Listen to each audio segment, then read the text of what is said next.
Op 'n luukse diner het die stille teenwoordigheid van 'n eenvoudige bediende veragting gewek onder die gaste van die hoë samelewing. Toe die gelag begin, klim die miljoenêr se dogter op die tafel en laat die hele saal stil word. Met trane en moed onthul sy wie werklik daardie tafel verdien het en wie hulself moes skaam. Op daardie oomblik het die trots platgeval en die suiwerste liefde het die waarheid ontbloot wat geen geld kon wegsteek nie. Luisa het haar grys uniform reggetrek terwyl sy die marmertrappe van die Van der Merwe huis in die gesofistikeerde voorstad Sandton in Johannesburg opgeklim het. 8 maande het verloop sedert sy as Sophia se oppasser begin werk het, maar sy het steeds ongemaklik gevoel in daardie omgewing van weelde.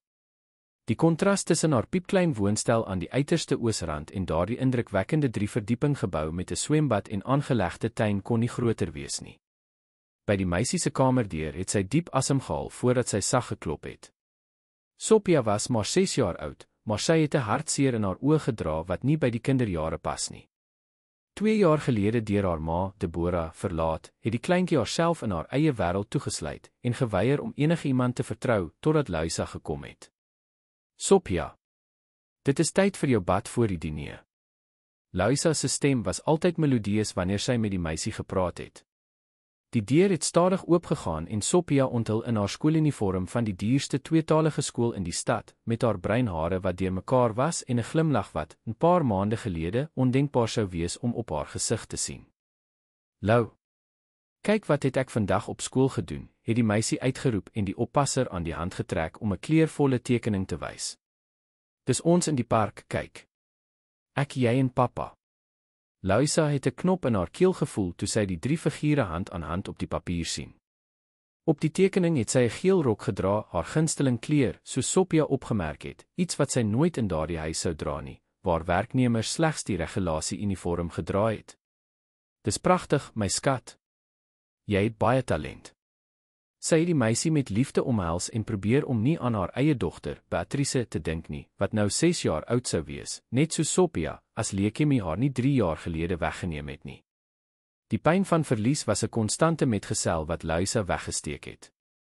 Hier in die Van der Merwe huis het niemand van haar verlede geweet nie.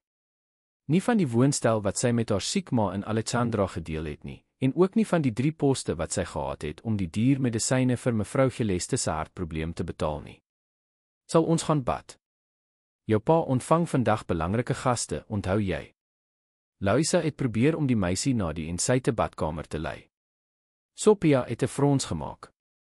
"Ek wil nie afgaan nie. Daardie mense is vervelig. Hulle praat net oor geld en knyp my wange." Luisa het gelag en gedink aan vorige diners waar sy diskreet, van die kombuisdeur af, die gaste in hul juwele en dierpakke dopgehou het, terwyl hulle oor aandele, beleggings en eiendomme oorsee gesels het. Die baas, Rafal van der Merwe, het altyd effens verveeld by sulke geleenthede gelyk, ten spyte van sy onberispelike gasheerhouding. "Ek weet, kleintjie, maar dit is belangrik vir jou pa. En jy hoef net te verskyn om goeienaand te sê. Daarna kan ons daardie nuwe boek oor die ruimtevaarder se avonture lees. Wat dink jy?" Die onderhandeling het gewerk en Sophia was gou in die bad omring deur speelgoed. Terwyl sy die meisie se hare gewas het, het Luisa gedink aan hoeveel daardie kind die afgelope maande verander het. Toe sy hier aangekom het, het Sophia skaars gepraat, geweier om aan skoolaktiwiteite deel te neem en het gereeld nagmerries gehad. Nou het sy weer 'n lewendige, nuuskierige kind geword wat Luisa deur die tuin gesleep het om elke insek wat sy gevind het te wys. "Lou, hoekom eet jy nooit saam met ons nie?" Die onskuldige vraag het Luisa onverwags gevra. "Omdat ek hier werk, Sophia. Die werknemers sit nie aan tafel met die baase en gaste nie." "Maar dit is dom. Jy is lekkerder as almal van hulle." Luisa het geglimlag en die meisie gehelp om uit die bad te klim. "Dankie vir die kompliment, maar dit is hoe dit werk. Ek eet in die kombuis saam met Rosa en Anton." Terwyl sy Sophia afgedroog en haar 'n partytjierok aangetrek het wat meer as haar maandelikse salaris gekos het, het Luisa die meisie se reusekamer dopgehou, vol speelgoed wat nog in hul verpakking was. Rafal het sy afwesigheid vergoed met diergeskenke wat selde die dogter se belangstelling gewek het. Nadat sy die kleintjie se hare klaargemaak het, het Luisa die geluid van motors gehoor wat aankom. Die gaste vir die liefdadigheidsdiner het begin opdaag. "Reg, jy is pragtig. Nou gaan ek Rosa help met die voorgeregte terwyl jy afgaan om die gaste saam met jou pa te groet. Sophia het aan Luisa se hand gegryp. Ek gaan nie sonder jou nie. Sophia, ek moet werk. Jou pa wag. Asseblief, Lou. Net 'n bietjie. Ek is bang vir daardie vroue met lang naels. Die opmerking het 'n lag by Luisa ontlok wat gehuiwer het. Dit was nie haar taak om die meisie na die hoofsaal te vergesel tydens geleenthede nie, maar Sophia het opreg angstig gelyk. Net tot by die trap, dan. Daarna gaan jy alleen, reg? Sophia het ingestem, maar Luisa het reeds daardie ondeende glinstering in die meisie se oë geken. Toe hulle by die gang kom wat na die hooftrap lei, kon hulle die geselsery en die tinkeling van kristalglase hoor. Die herehuis was verlig deur al die kandelare, die gehuurde kelnerpersoneel het met skinkborde vol kanapes gesirkuleer en die pianis het klassieke musiek op die Steinway in die saal gespeel. Luisa het diskreet gespioneer en Rafal gesien wat die gaste ontvang. Lank, atleties gebou, swart hare met grys drade by die slape wat hom 'n deftige voorkoms gegee het. Hy het 'n maatgemaakte Italiaanse pak gedra wat sy breë skouers beklemtoon het. Hy het geglimlag, maar Luisa het daardie ingestudeerde glimlag goed geken wat nie sy oë bereik het nie. Dit was dieselfde een wat hy by Sophia se ouer vergaderings op skool gebruik het. Sy ma, mevrou Monica van der Merwe, was aan sy onberispelik in haar donkerblou rok en parelketting. En verder weg, besig om met 'n groep ewe elegante vroue te gesels, was Helena, Rafal se suster, bekend vir haar swak verdoeselde veragting vir al die werknemers in die herehuis. Kom, Sophia. Jou pa en ouma is onder. Maar die meisie het nie beweeg nie. In plaas daarvan het sy Luisa se hand nog stywer vasgedruk. Nee. Ek wil hê jy moet saam met my gaan. Sophia, jy weet ek kan nie. Ek is nie toepaslik geklee nie en ek moet in die kombuis help. Asseblief, Lou.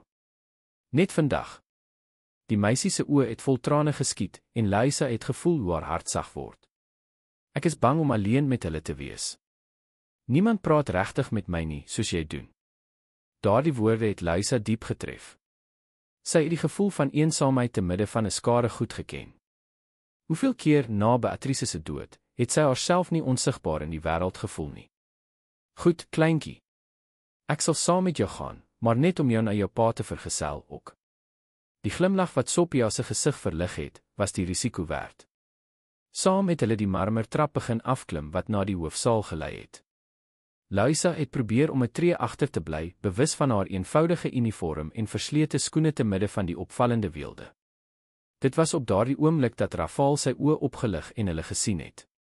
Vir 'n vlugtige oomblik het sy blik die van Luisa gekruis en sy het gesweer sy het iets anders daar gesien, nie die gewone beleefde erkenning van 'n baas nie, maar iets dieper, amper soos 'n skielike besef. Die oomblik het vinnig verbygegaan toe Sophia haar hand losgelaat het en die laaste trappe afgehardloop het en haarself in haar pa se arms gegooi het. Papa. Lou het saam met my gekom. Rafal het vir sy dogter geglimlag, haar in die lig opgelig voordat hy haar neergesit het. Sy blik het teruggekeer na Luisa, wat onbeweeglik in die middel van die trap gebly het en gewens het sy kon verdwyn. Mevrou Luisa, het hy geknik. Dankie dat u Sophia gebring het. Luisa het bevestigend geknik, gereed om hom te draai en terug te keer na die veiligheid van die kombuis, toe sy voel hoe iemand haar hom vashou. Sophia het teruggekom en die stof vasberade vasgegryp. Sy gaan vandag saam met ons eet, papa. Ek het haar genooi. Die stilte wat gevolg het, het 'n ewigheid geduur. Luisa het gevoel hoe haar gesig brand terwyl sy die nuuskierige blikke van die gaste sien wat na haar gedraai het, sommige verbaas, ander duidelik minagtend. Sophia, mevrou Luisa moet vandag in die kombuis help, het Rafal vriendelik verduidelik. Ons het baie gaste. Maar ek wil hê sy moet by my bly. Sophia se stem het verhef, wat nog meer aandag getrek het.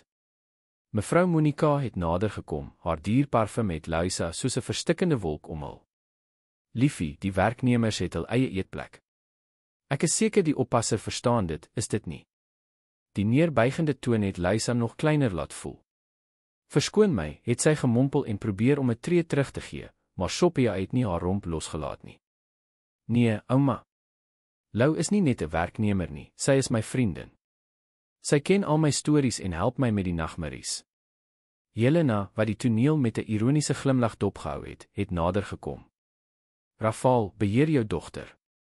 Dit word nou verleentheid. Haar stem, hoewel sag, was hard genoeg sodat verskeie gaste dit gehoor het. Louisa het gevoel hoe haar hart vinniger klop. Sy was op die punt om haarself sagkens van Sophia los te maak en uit daardie vernederende scenario te ontsnap toe sy iets opgemerk het wat haar verras het. Rafael het nie geïrriteerd of skaam gelyk nie.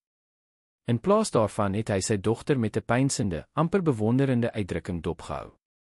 Sophia, hoekom is dit so belangrik vir jou dat mevrou Louisa vandag saam met ons eet? Het hy gevra en gebuk om op sy dogter se hoogte te kom. Die vraag het almal onkant gevang, insluitend Louisa.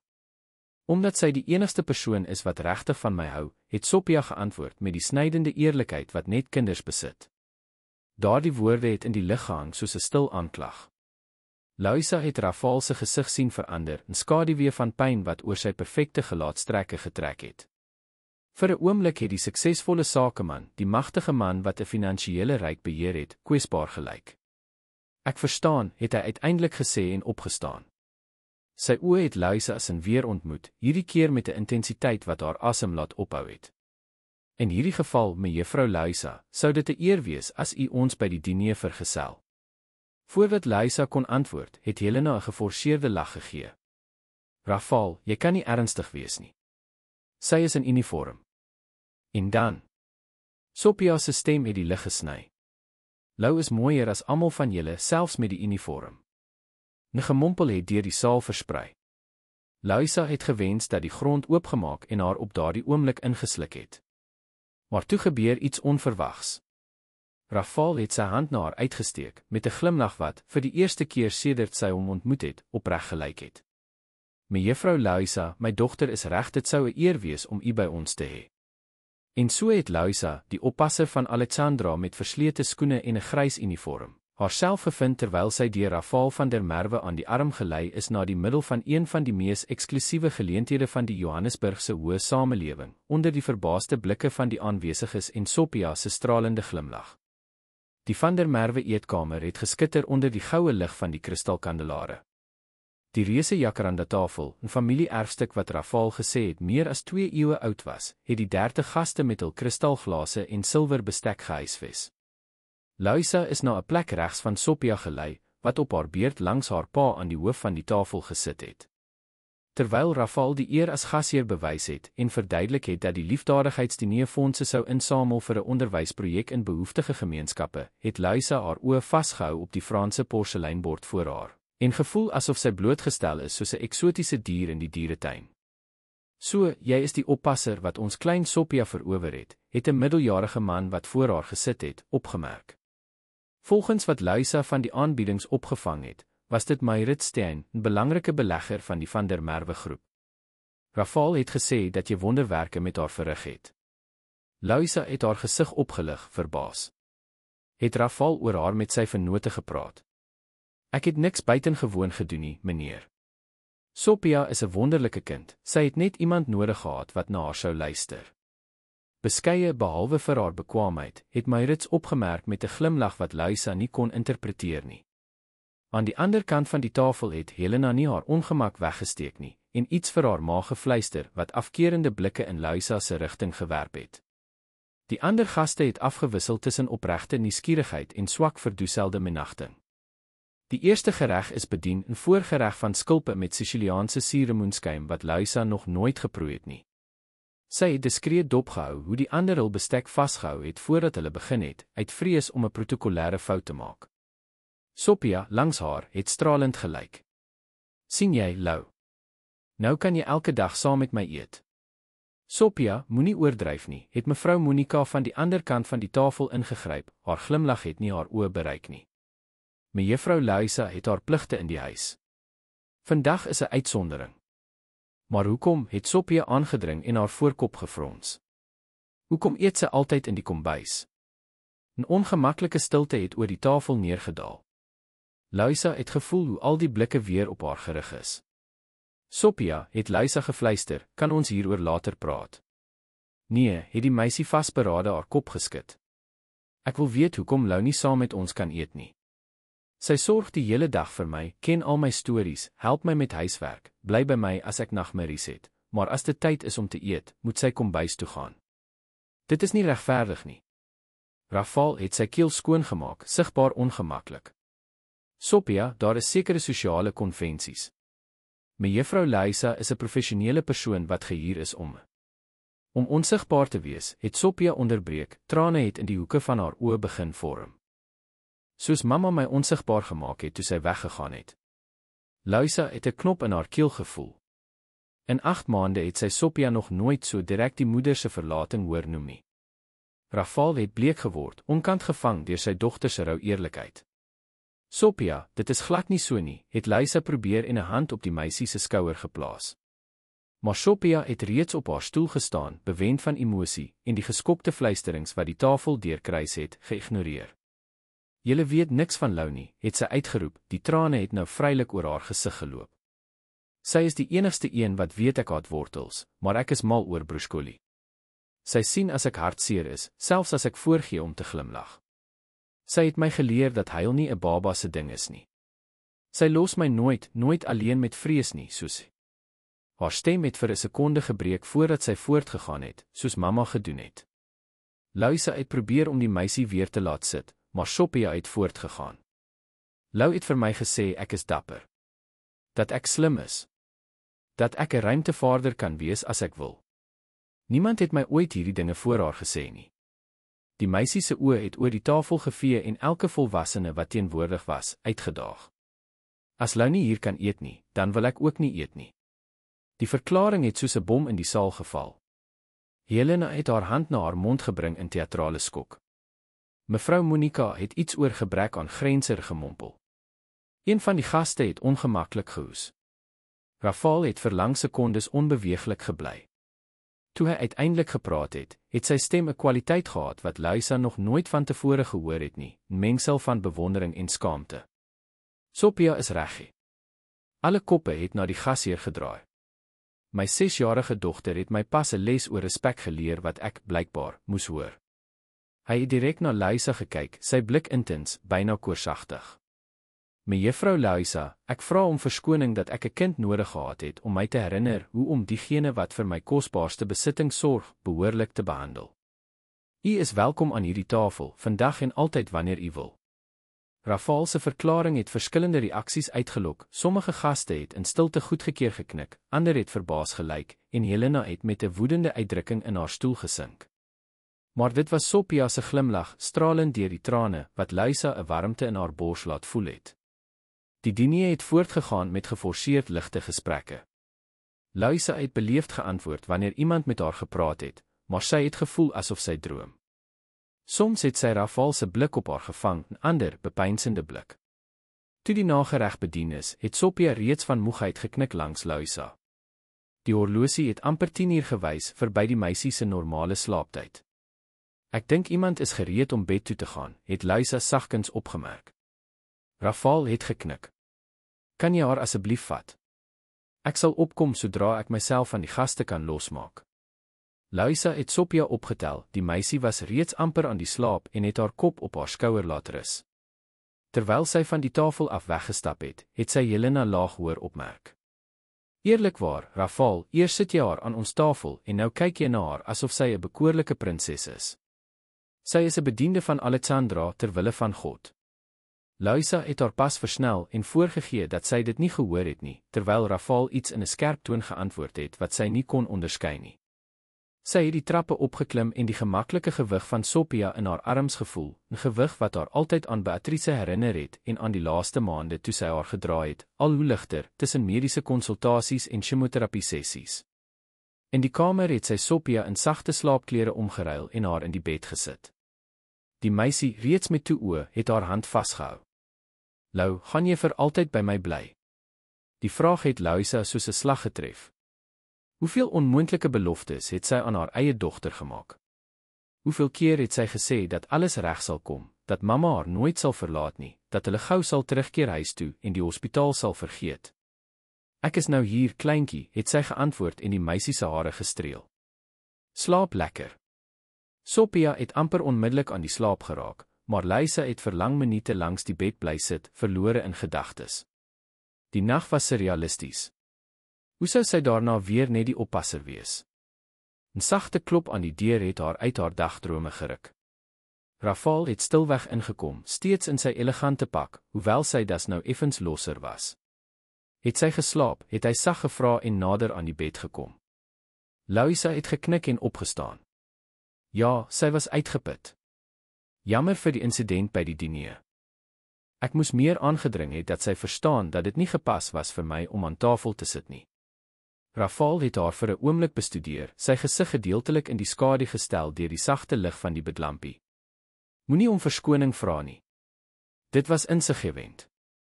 'n Vreemde stilte het tussen hulle neergedaal, vol onuitgesproke dinge. Vir die eerste keer sedert sy daar begin werk het Louisa haarself toegelaat om Rafal werklik te bekyk, nie as haar baas nie, maar as 'n man.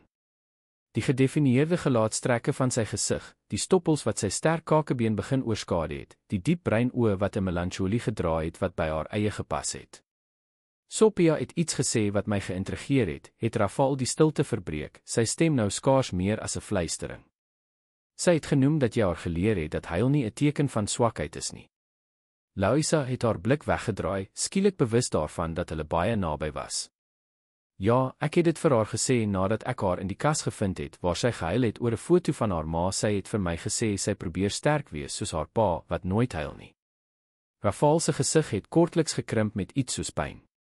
Ek huil, het hy erken en Louisa verras. Net nie waar sy kan sien nie. Daar was 'n kwesbaarheid in daardie bekentenis wat Louisa laat voel het asof sy Rafal vir die eerste keer gesien het, nie die magtige sakeman nie, nie die playboy wat soms in die sosiale rubrieke verskyn het nie, maar 'n eensame pa wat sy bes probeer het vir sy dogter terwyl hy sy eie wonde hanteer het. Meneer van der Merwe. Rafal, het hy sagkens reggestel. Na vandag dink ek ons kan die formaliteite laat vaar as ons alleen is. Rafal, het sy herhaal en die naam vreemd op haar lippe gevoel. Sophia is 'n buitengewone kind. Sy het net tyd en sekuriteit nodig om alles wat gebeur het te verwerk. Jy het meer vir haar gedoen in 8 maande as al die dierterapeute wat ek die afgelope 2 jaar gehuur het hy gesê en sy hand deur sy hare gevee in 'n gebaar van frustrasie. Ek weet nie hoe om u te bedank nie. Dit is my werk, het sy outomaties geantwoord, maar het dadelik gevoel dat die antwoord onvoldoende was. Rafal het geglimlag, 'n hartseer glimlag. Nee, dit is nie. Jou werk is om vir haar te sorg, haar te voed, haar skool toe te neem, haar huiswerk te kontroleer. Jy het veel meer as dit gedoen. Jy het haar vir my teruggebring. Louisa het gevoel hoe haar hart vinniger klop voor die intensiteit in sy blik. Vir 'n vlugtige oomblik het sy haar voorgestel hoe dit sou wees as hy sou vooroorbuig en ek moet gaan, het sy skielik gesê en weggestap. Dit is reeds verby my werkstyd. Rafal het gelyk asof hy uit 'n trance ontwaak het. Ja, natuurlik. Jy woon ver, is dit nie? Ek kan Anton vra om jou te vat. Nie nodig nie, ek sal die bus neem, soos altyd. Om 11:00 in die aand. Glad nie. Ek dring aan. Die toon het geen argumente geduld nie, en Louisa was te moeg om te protesteer. Sy het met teesinnige instemming geknik. Dankie. Toe sy by die deur was, het sy stem haar weer gestop. Louisa. Sy het omgedraai en hom in die skaduwee sien staan, die lig van die gang het sy silhouet uitgekerf. Van môre af sal jy saam met ons eet wanneer jy aan diens is. Dit is nie 'n uitnodiging nie, dit is 'n nuwe huisreël. Louisa het haar mond oopgemaak om te protesteer, maar iets in sy blik het haar van plan laat verander. Soos u wil. Rafal. Op pad huis toe, op die agtersitplek van die luukse motor wat deur die van der Merwe gesin se privaat bestuurder gery is, het Louisa deur die venster gekyk hoe die stadsligte vinnig verbyflits. Johannesburg het verander na mate hulle Sandton verlaat het, die herehuise het plek gemaak vir luukse geboue, toe kommersiële geboue en uiteindelik die eenvoudiger buurte van die Oosrand. Haar selfoon het gebons met 'n boodskap van haar ma, is jy okay? Dit is laat. Louisa het vinnig getik, alles reg, ek is op pad. Die baas het die bestuurder gestuur om my te bring. Mevrou Geleste het met 'n reeks vraagtekens geantwoord en Louisa het geglimlag en haar ma se reaksie voorgestel toe sy haar van die surrealistiese gebeure van daardie nag sou vertel. Maar terwyl die motor deur die stad gery het 'n onrus in haar bors gegroei. Wat het daardie nag gebeur? Wat het daardie blikke, daardie gesprek in die verdonkerde kamer beteken? En die belangrikste, hoe sou sy weer net die oppasser wees nadat sy vir 'n paar uur gevoel het hoe dit was om gesien te word, werklik gesien te word, deur Rafal van der Merwe. Die daaropvolgende weke het 'n nuwe roetine vir die van der Merwe herhuis gebring. Soos beloof het Rafal daarop aangedring dat Luisa saam met hulle eet wanneer sy aan diens was. Aanvanklik was die oomblikke ongemaklik. Luisa het gevoel asof sy deur al die werknemers in die huis dopgehou is, veral deur Rosa, die huishoudster wat al 20 jaar vir die familie gewerk het en nie haar afkeuring oor die verskillende behandeling weggesteek het nie. Mevrou Monica en Helena het hul besoeke aan die herehuis verminder, maar wanneer hulle verskyn het, het hulle daarop aangedring om indiskrete vrae aan Luisa te rig tydens etes. So, Luisa, waar het jy nou weer gestudeer, het Helena met valse belangstelling gevra. Ek het pedagogie aan die Universiteit van Johannesburg gedoen, mevrou. Ag, interessant. En jou ouers, wat doen hulle? My ma is 'n afgetrede kleremaker. My pa. Luisa het gehuiwer. Hy is nie meer deel van ons lewe nie. Rafal het gewoonlik ingegryp, die onderwerp verander, maar Luisa het sy groeiende nuuskierigheid oor haar opgemerk. Gedurende hierdie weke het die gesprekke aan tafel al hoe meer persoonlik geword. Sophia het as 'n brug tussen die twee wêrelde gedien en gepraat oor wat sy op skool geleer het of daarop aangedring dat Luisa die stories vertel wat sy vir haar opgemaak het voordat sy gaan slaap het. Op 'n reënerige donderdag het Sophia van die skool af teruggekom met 'n seer keel en 'n lae koors. Luisa het die middagkoue kompresse toegedien en tee met heuning voorberei, besorg oor die meisie se effens kortasem asemhaling. Toe Rafal vroeër as gewoonlik by die huis gekom het, het hy Luisa op die rand van die bed gevind, wat sagkens gesing het terwyl sy Sophia se klam hare gestreel het. Hoe gaan dit met haar, het hy gevra, kommer duidelik in sy stem. Die koors het 'n bietjie gestyg tot 38,1. Ek het reeds die koorswerende middel gegee wat Dermeyer aanbeveel het, maar ek dink ons moet haar asemhaling monitor. Dit is 'n bietjie vinnig. Rafal het nader gekom en sy dogter se voorkop met die agterkant van sy hand aangeraak. Sy lyk so klein as sy siek is, het hy gemompel. Luisa het geknik en presies verstaan wat hy bedoel het. Vir 'n paar uur het hulle daar gebly en beurte gemaak om vir Sophia te sorg. Op 'n sekere oomblik, toe Rafal uitgegaan het om 'n dringende oproep te beantwoord, het die meisie kortliks wakker geword, Luisa met koorsige oë aangekyk en gefluister. Jy lyk soos die mamma wat ek graag wou gehad het. Die woorde het Luisa hard getref, en die altyd teenwoordige pyn van Beatrice se verlies het na vore gekom. Sy het gevoel hoe trane vorm en het haar gesig weggedraai sodat Sophia dit nie sou sien nie. Die meisie het gou weer aan die slaap geraak, onbewus van die impak van haar woorde. Toe Rafal teruggekeer het, het hy Luisa gevind wat diskreet haar oë afgevee het. Is alles reg, het hy bekommerd gevra. Ja, net allergie, het sy gelieg en 'n glimlag geforseer. Ek dink die reën het styfmeel gebring. Hy het nie oortuig gelyk nie, maar het nie aangedring nie. In plaas daarvan het hy gevra. Het jy al geëet? Rosa het iets in die kombuis reggesit. Nog nie, maar ek is nie honger nie. Ek ook nie. Maar ons moet iets eet. Hy het gehuiwer en sy hand deur sy hare gevee in 'n gebaar wat Luisa reeds as 'n teken van senuweeagtigheid herken het.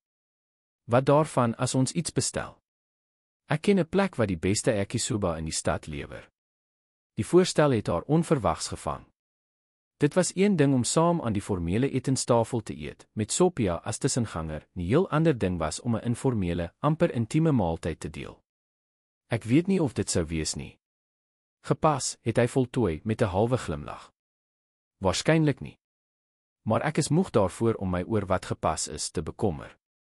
Daar was iets uitdagends in sy toon, iets wat Luisa se hart vinniger laat klop het. Sy het haarself sien instem voordat sy beter kon dink. 'n Uur later het hulle op die vloer van Sophia se kamer gesit en die kinderkoffietafeltjie as ondersteuning vir die Chinese kosbokse gebruik, terwyl hulle die meisie dopgehou het wat geslaap het. Die koors het 'n bietjie gesak en haar asemhaling was meer gereeld. Jy is wonderlik met haar, het Rafal opgemerk en die gemaklike stilte wat ingetree het, verbreek. Jy het 'n natuurlike instink. Luisa het met die eetstokkies gepeter en sy blik vir my. Dankie. Het jy neefies? Kleiner broers of susters? Die onskuldige vraag het haar maag laat saamtrek. In 8 maande het sy nog nooit met iemand in die herehuis oor Beatrice gepraat nie. Nee, het sy eenvoudig geantwoord en soos altyd vir stilte gekies. Rafal het haar vir 'n oomblik dopgehou, asof hy iets in haar uitdrukking probeer ontschiefer het. Jammer as ek indringend is. Dit is net jy lyk asof jy so goed verstaan wat Sophia voel. Asof jy presies weet wat sy nodig het, altyd. Louisa het gesluk en die bekende druk op die bors gevoel wat altyd verskyn het wanneer sy aan haar dogter gedink het. Rafal, het sy begin en die eetstokkies eenkant gesit, daar is iets wat jy van my moet weet. Op daardie oomblik het Sophia ewig gehoes, bang wakker geword en kort asem.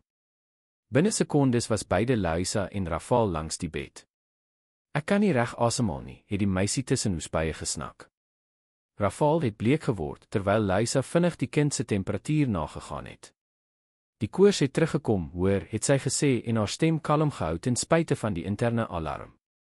En sy sukkel om asem te haal. Ons moet haar nou hospitaal toeneem. Die volgende minute was 'n vaag van aktiwiteit. Rafal het die bestuurder gebel terwyl Louisa Sophia in komberse toegedraai het en trooswoorde in haar oor gefluister het.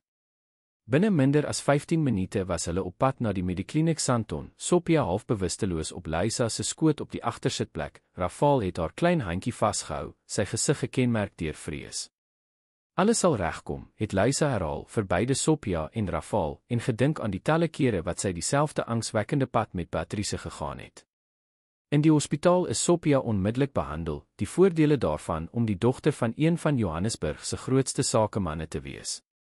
Die diagnose, akute longontsteking, wat onmiddellike hospitalisasie vereis. Terwyl die meisie vir die kamer voorberei is, het Rafal Louisa na 'n hoek van die wagkamer getrek. "U hoef nie te bly nie," het hy gesê en sy moe oë gevryf. "Dit is reeds na middernag. Ek kan Anton vra om die huis toe te neem en..." "Ek sal bly," het Louisa ferm onderbreek. "Tensy u nie my teenwoordigheid wil hê nie." Die verligting wat sy gesig oorstroom het, was tasbaar. "Dankie," het hy gemompel en kortliks haar arm aangeraak. "Ek weet nie of ek dit alleen sou kon deurmaak nie." In die luukse hospitaalkamer het Sophia onder die effek van medikasie geslaap, gemonitor deur toestelle wat gereeld gepiep het. Rafal en Louisa het in leunstoele aan elke kant van die bed gesit, stil wagte in die uitgerekte dagbreek. Omstreeks 3:00 in die oggend, toe die stilte slegs deur die af- en toegeleide van die gang en die monitors verbreek is, het Rafal gepraat, sy stem ees van moegheid. Toe Deborah ons verlaat het Sophia ook siek geword. Nie fisies nie, maar sy het vir amper 'n maand opgehou praat. Die dokters het dit selektiewe mutisme genoem, 'n reaksie op die trauma.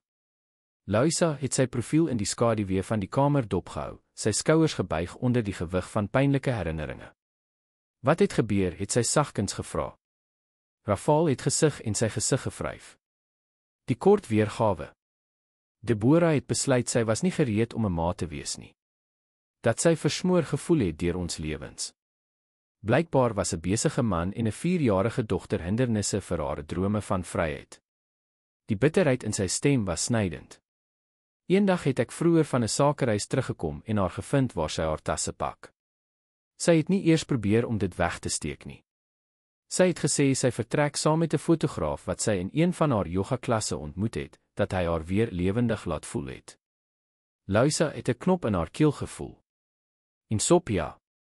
Sy was op skool.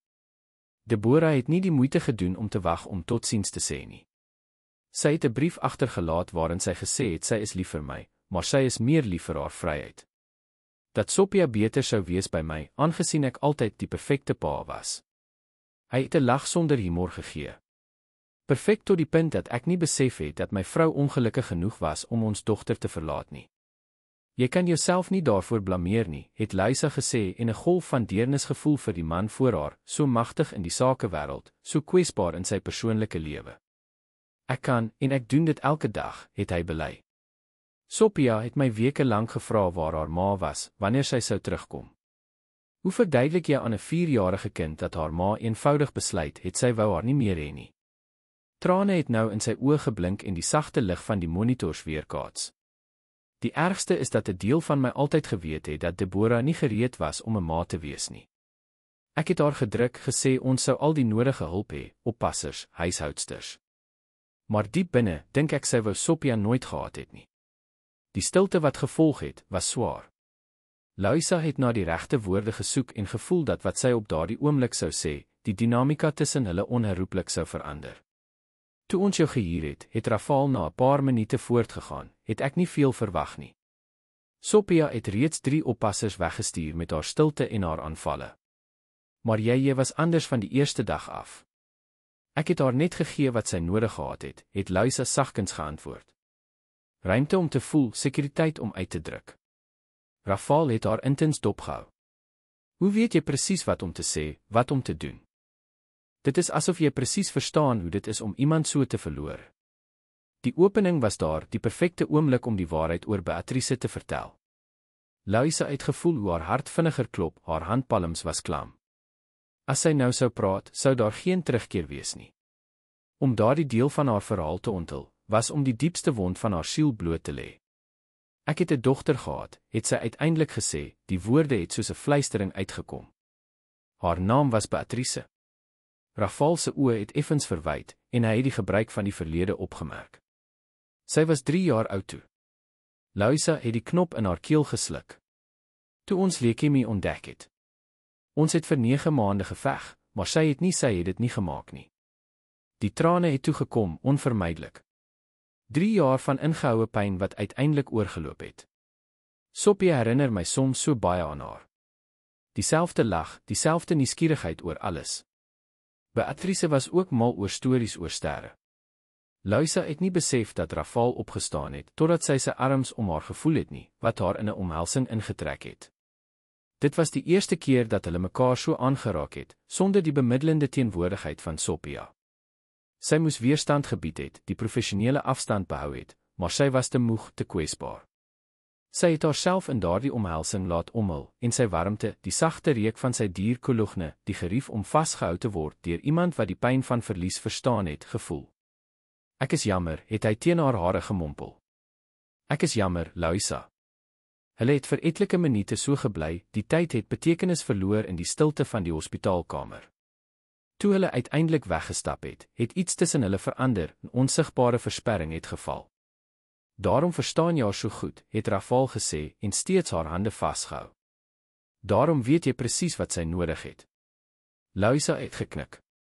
Nadat ek Beatrice verloor het ek myself beloof dat as ek ooit weer met kinders sou werk, ek hulle alles sou gee wat my dogter nie kon hê nie, tyd, aandag, begrip sonder oordeel. Rafal het haar lank dopgehou, asof hy haar onder 'n nuwe lig gesien het. Dankie dat jy my genoeg vertrou het om dit te deel, het hy uiteindelik gesê. Dit moet steeds ondraaglik wees. Sommige dae is beter as ander, het sy eerlik geantwoord. Om met Sophia te werk was 'n vorm van genesing op 'n manier. Op die bed tussen hulle het Sophia liggies beweeg en iets in haar medikasieslaap gemompel. Beide het dadelik na haar gedraai, die beskermende instink het harder gepraat as enigiets anders. Sy is sterk, het Luisa gesê en die kombers om die meisie reggetrek. Sy sal dit vinnig oorkom. Dankie aan jou, het Rafal geantwoord, sy blik het haar sin oor die bed ontmoet. As jy nie die simptome so vinnig herken het nie. Enigiemand sou dit opgemerk het sy onderbreek, ongemaklik met die kompliment. Nee, Luisa. Nie enigiemand nie. Sy stem het 'n intensiteit gehad wat haar laat bloos het.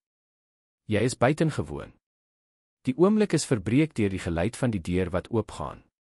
'n Verpleegster het ingekom om Sophia se lewenstekens te kontroleer en nuuskierige blikke gewerp na die 2 volwassenes wat duidelik 'n intieme oomblik gedeel het. Toe die verpleegster uitgegaan het die atmosfeer verander. Luisa het die gewig van moegheid en emosionele verwarring gevoel. Wat het gebeur? Hoe weet sy van oppasser na wat presies? Wat was daardie blikke, daardie gesprekke wat gelaai gelyk het met verborgde betekenisse? Jy moet 'n bietjie rus, het Rafal voorgestel en na die klein bank in die hoek van die kamer gewys. Ek sal haar dophou. Luisa het gehuiwer, maar die moegheid van die laaste ure het die oorhand gekry. Sy het haarself op die bank geplaas en Rafal se baadjie as kombers gebruik. Haar laaste gedagte voordat sy aan die slaap geraak het, was dat niks meer dieselfde sou wees na daardie nag nie, nie net omdat sy Beatrice se bestaan onthul het nie, maar as gevolg van iets dieper en skrikwekkender wat tussen haar en Rafal van der Merwe begin blom het. Iets wat nie kon bestaan tussen 'n oppasser van Alexandra en een van Johannesburg se magtigste mans nie. 2 weke het verloop sedert Sophia se hospitalisasie. Die longontsteking is suksesvol behandel, maar die dokter het rus by die huis aanbeveel. Gedurende hierdie tyd het die roetine in die Van der Merwe herhuis heeltemal verander. Rafal het verskeie vergaderings en reise gekanselleer om teenwoordig te wees en hoofsaaklik van sy kantoor by die huis gewerk. Luisa het op haar beurt feitelik na die gastekamer langs Sophia se kamer getrek en net naweke huis toe gegaan om haar ma te besoek. In hierdie 2 weke het die verhouding tussen hulle ontwikkel op 'n manier wat Luisa haar nooit sou kon indink nie. Gedurende die dae het hulle beurte gemaak om vir Sophia te sorg. Rafal het gehelp met die medisyne, Luisa het die huiswerk wat die onderwysers gestuur het, gemonitor. Snags, nadat die meisie aan die slaap geraak het, het hulle op die stoep of in die biblioteek ontmoet om te gesels. Dit was so dat Luisa ontdek het dat Rafal meer was as die koue en berekende sakeman wat in besigheidstydskrifte uitgebeeld is. Hy was 'n man wat gehuil het as hy animasiefilms gekyk het, wat al Sophia se tekeninge bewaar het, wat skuldig gevoel het omdat hy nie meer teenwoordig was in sy dogter se eerste jare nie. En dit was so dat Rafal ontdek het dat Luisa daarvan gedroom het om 'n gemeenskapskleuterskool in Alexandra te open, dat sy lief was vir Russiese literatuur, dat sy in 3 poste gelyktydig gewerk het om Beatrice se behandeling te betaal. In een van hierdie nagtelike ontmoetings, terwyl hulle 'n bottel wyn in die stil biblioteek gedeel het Rafal die vraag gevra wat alles sou verander. Wat het met Beatrice se pa gebeur? Luisa het gehuiwer en die glas tussen haar vingers gedraai. Marcus het my in die 5de maand van swangerskap verlaat. Hy het gesê hy was nie gereed om 'n pa te wees nie, dat ons te jonk was, dat ons 'n hele lewe voorlê. Sy het 'n bitter lag gegee. Die ironie is dat hy reg was oor een ding, Beatrice sou regtig nie 'n hele lewe voorlê nie. Rafal het sy hand oor hare geplaas, 'n gebaar wat al hoe meer algemeen tussen hulle geword het. Het hy geweet van die siekte? Ek het hom probeer vind toe ons die diagnose gekry het. Nie vir my nie, maar ek het gedink Beatrice verdien om haar pa te ken voordat dit te laat was. Maar hy het na Kanada verhuis, 'n nuwe lewe begin. Hy het nie eers my boodskappe beantwoord nie. Sy het gevoel hoe die trane brand, maar het dit ingehou. Sy het reeds te veel voor Rafal gehuil. Toe was ek ma en pa, verpleegster en storieverteller tot die einde toe. Daardie nag, toe hulle in die gang afskeid geneem het Rafal haar gesig tussen sy hande vasgehou en haar op die voorkop gesoen, in so 'n intieme gebaar, so vol teerheid, dat Luisa gevoel het hoe haar bene bewe. Nou, op die sonnige Saterdagmiddag, het Sophia ontslaan is vir ligte aktiwiteite, en die 3 het in die herehuis se tuin gestap. Die meisie het vooruit gehardloop en 'n skoenlapper agterna gesit, terwyl Rafal en Luisa sy aan sy geloop het, met 'n respekvolle, dog gemaklike afstand. Sy is heeltemal herstel, het Rafal opgemerk en sy dogter met duidelike verligting dopgehou. Ja, kinders het 'n ongelooflike vermoë om te herstel, het Luisa ingestem en geglimlag toe sy Sophia gebuk sien, besig om iets in die gras te ondersoek. Dankie aan jou, het hy gesê en stilgehou om haar aan te kyk. Ek weet nie hoe ek dit alles alleen sou kon hanteer nie. Dit is my werk, het sy outomaties geantwoord, maar het haarself gou reggestel. Ek bedoel, ek sou dit gedoen het selfs al was dit nie my werk nie. Sophia is spesiaal vir my. Rafal het haar vir 'n oomblik bestudeer. Net Sophia. Die vraag het tussen hulle gehang, vol implikasies. Luisa het gevoel hoe haar hart vinniger klop, sonder om te weet hoe om te antwoord. Wat tussen hulle gebeur het, was te kompleks, te riskant om 'n naam aan te gee. Gelukkig het Sophia terug na hulle gehardloop en haar gered van 'n antwoord. Lou, papa, kyk wat het ek gekry. Die meisie het 'n klein slak in haar handpalm gewys. Kan ons hom hou? Asseblief. Luisa en Rafal het vermaakte blikke uitgeruil, die oomblik van spanning het verdwyn. Ek dink meneer Slak verkies om in die tuin te bly, by sy familie, het Luisa vriendelik verduidelik. Maar hy kan 'n familie hier by ons hê, het Sophia aangedring, haar groot brein oë het gesmeek. Rafal het gebuk om op sy dogter se hoogte te kom, wat daarvan as ons 'n klein habitat vir hom hier in die tuin bou. Dan kan ons hom altyd besoek, maar hy bly vry. Die voorstel het Sophia tevrede gestel, wat plegtig geknik het voordat sy die slak versigtig op 'n groot blaar geplaas het. Hoe weet jy altyd wat om te sê, het Luisa gefluister toe Sophia weer weggestap het. Ek leer by die beste, het hy geantwoord met 'n glimlag wat iets binne in haar laat roer het. Terug by die huis het hulle Helena en mevrou Monica in die ingangsportaal gevind, blykbaar net aangekom. Luisa het dadelik gespanne gevoel, sedert die diner-insident het beide hul veragting vir haar skaars weggesteek. Rafal. Hoekom het jy ons nie laat weet Sophia was reeds reg vir buitespelletjies nie? Ons sou vroeër gekom het mevrou Monica uitgeroep en haar kleindogter omhels wat na haar toe gehardloop het. Dit was 'n laaste minuut besluit, het Rafal gemaklik geantwoord. Die dag was te mooi om binne te bly. Helena het haar broer op die wang gesoen en 'n beoordelende blik na Luisa gewerp. Ek sien die oppasser bly alomteenwoordig. Die neerbuigende toon het nie ongemerk verbygegaan nie. Rafal het sy voorkop gefrons, maar voordat hy kon antwoord, het Sophia ingegryp. Lou gaan nou altyd by my wees. Is dit nie, pappa? Jy het beloof. 'n Ongemaklike stilte het oor die groep neergedaal. Luisa het gevoel hoe haar gesig brand, bewus van Helena en mevrou Monica se verbaasde blikke. Sophia, hoekom wys jy nie vir ouma die nuwe boek wat ons lees nie, het sy vinnig voorgestel en probeer om die onderwerp te verander. Goeie idee, het Rafal ingestem, duidelik verlig. Mamma, hoekom gaan jy en Sophia nie na die biblioteek nie? Sluit aan by ons vir tee in 'n halfuur. Mevrou Monica het gehuiwer, asof sy nog iets wou sê, maar het uiteindelik ingestem. Kom, liefie. Vertel ouma van hierdie boek. Sodra Sophia en haar ouma deur die gang verdwyn het Helena haar arms gekruis en na haar broer gestaar. Wat gaan hier aan, Rafal? Eers sit jy die bediende saam met ons aan tafel, nou lyk dit asof sy hier ingetrek het. Ek hoor sy slaap al elke aand hier. Eerstens, het Rafal koud geantwoord, Luisa is nie die bediende nie, sy is Sophia se oppasser, 'n gekwalifiseerde en toegewyde professionele persoon. Tweedens, ja, sy het hier gebly gedurende Sophia se herstel op mediese versoek. Mediese versoek?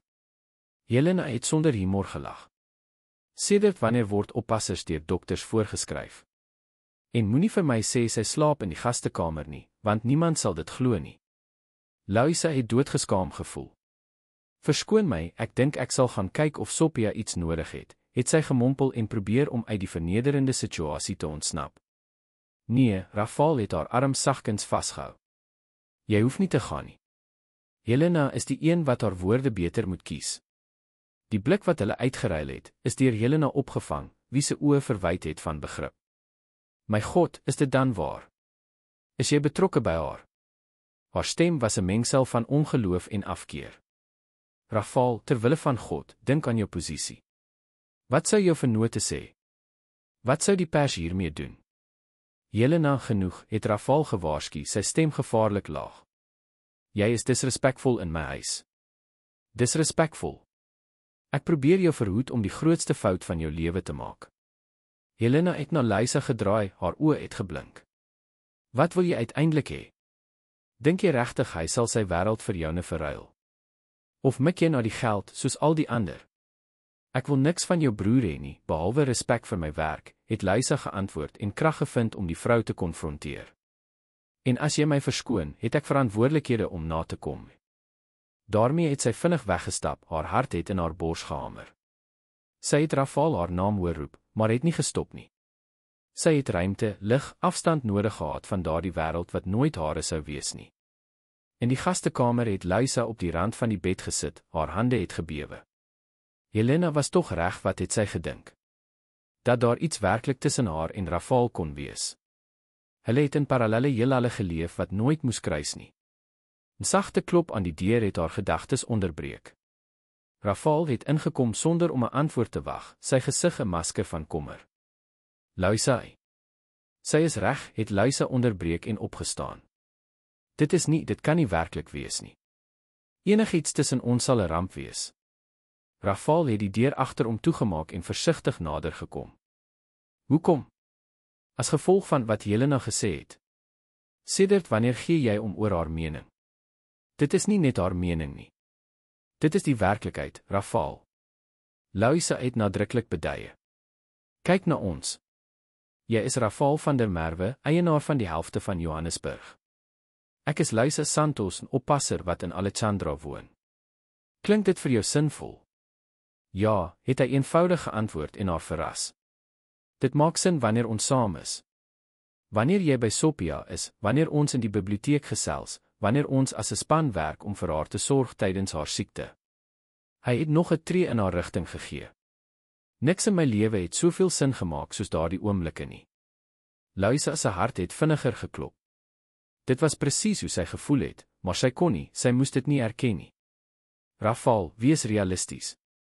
Jou familie sal my nooit aanvaar nie. Jou vriende, jou vennote, ek sou altyd die opportunistiese oppasser wees wat die geluksoeker triek uitgehaal het. Sedert wanneer gee jy om oor wat hulle van jou dink, het hy gevra, nou naby genoeg sodat sy parfum kon ruik.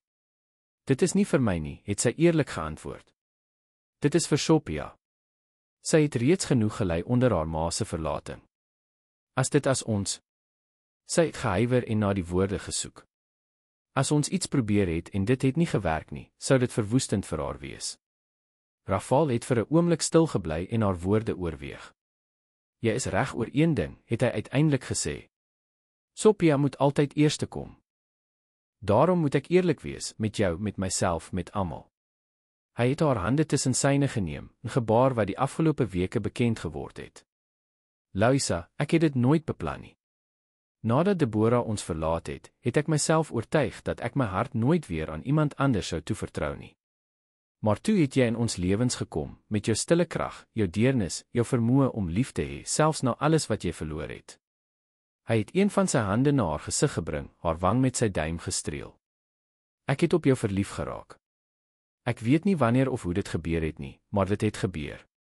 En ek is nie bereid om dit op te gee as gevolg van wat Helena of enige iemand anders mag dink nie. Louisa het gevoel hoe die trane vorm.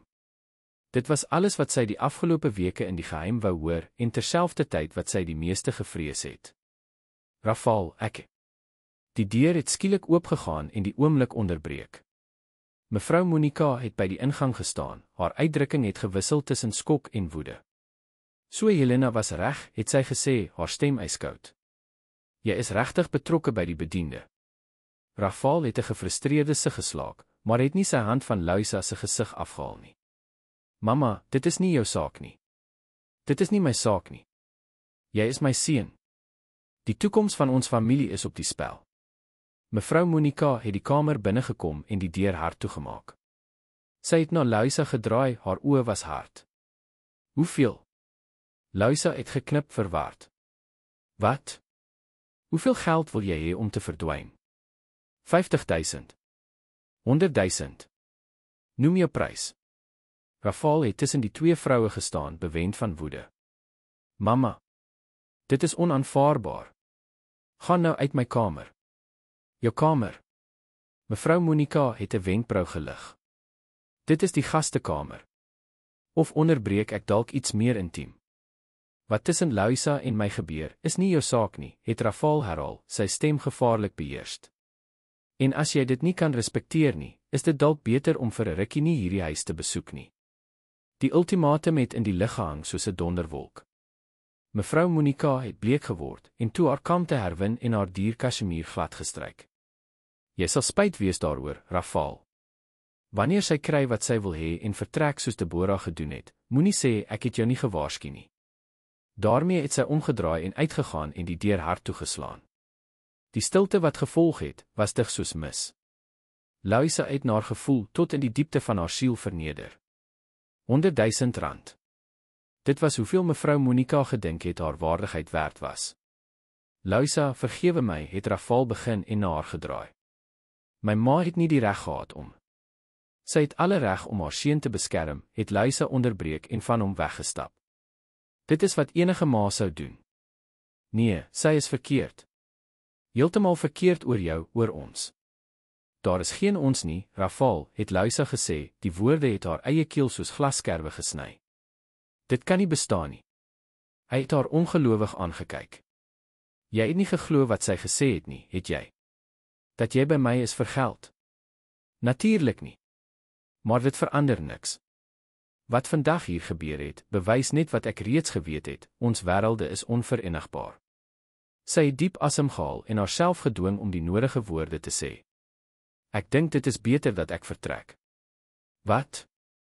Nee, Louisa, jy kan nie. Ek kan en ek moet. Vir Sophia, vir jou, vir myself. Wat as Sophia jou nodig het? Sy het pas herstel. Sy het jou, sy het Rosa, sy het haar ouma en haar tante wat so besorg is oor haar welstand. Die sarkasme het ontsnap voordat sy dit kon terughou. Ek is ernstig, Louisa. Sophia het jou nodig. Louisa het gevoel hoe die trane uiteindelik oorloop. En ek het waardigheid nodig, Rafal. Ek kan nie hier bly na wat gebeur het nie. Hy het gelyk asof hy uiteindelik die erns van die situasie verstaan. Hy het stadig geknik, verslaan. Wat sê ek vir Sophia? Die waarheid. Dat ek moes gaan om vir my ma te sorg. Dit was nie juis alleen nie, mevrou Geleste het haar regtig nodig gehad. Wanneer kom jy terug? Louisa het gehuiwer. Die opregte antwoord sou nooit wees, maar sy het nie die moed gehad om dit te sê nie. Ek het tyd nodig, het sy vaagweg geantwoord. Kom ons sê. 'n paar dae. Rafal het weer geknik, sy uitdrukking was somber. Ek sal Anton vra om jou te vat. Nie nodig nie. Ek sal 'n Uber bel. Asseblief, Louisa. Ten minste dit. Sy het stilweg ingestem en begin om haar goed bymekaar te maak. Rafal het by die deur bly staan en haar dop gehou asof hy elke detail gememoriseer het. Wat ek vroeër gesê het hy begin. Oor my gevoelens. Dit was waar. Niks wat hier gebeur het, verander dit nie. Louisa het nie geantwoord nie, sy het nie haar stem op daardie oomblik vertrou nie.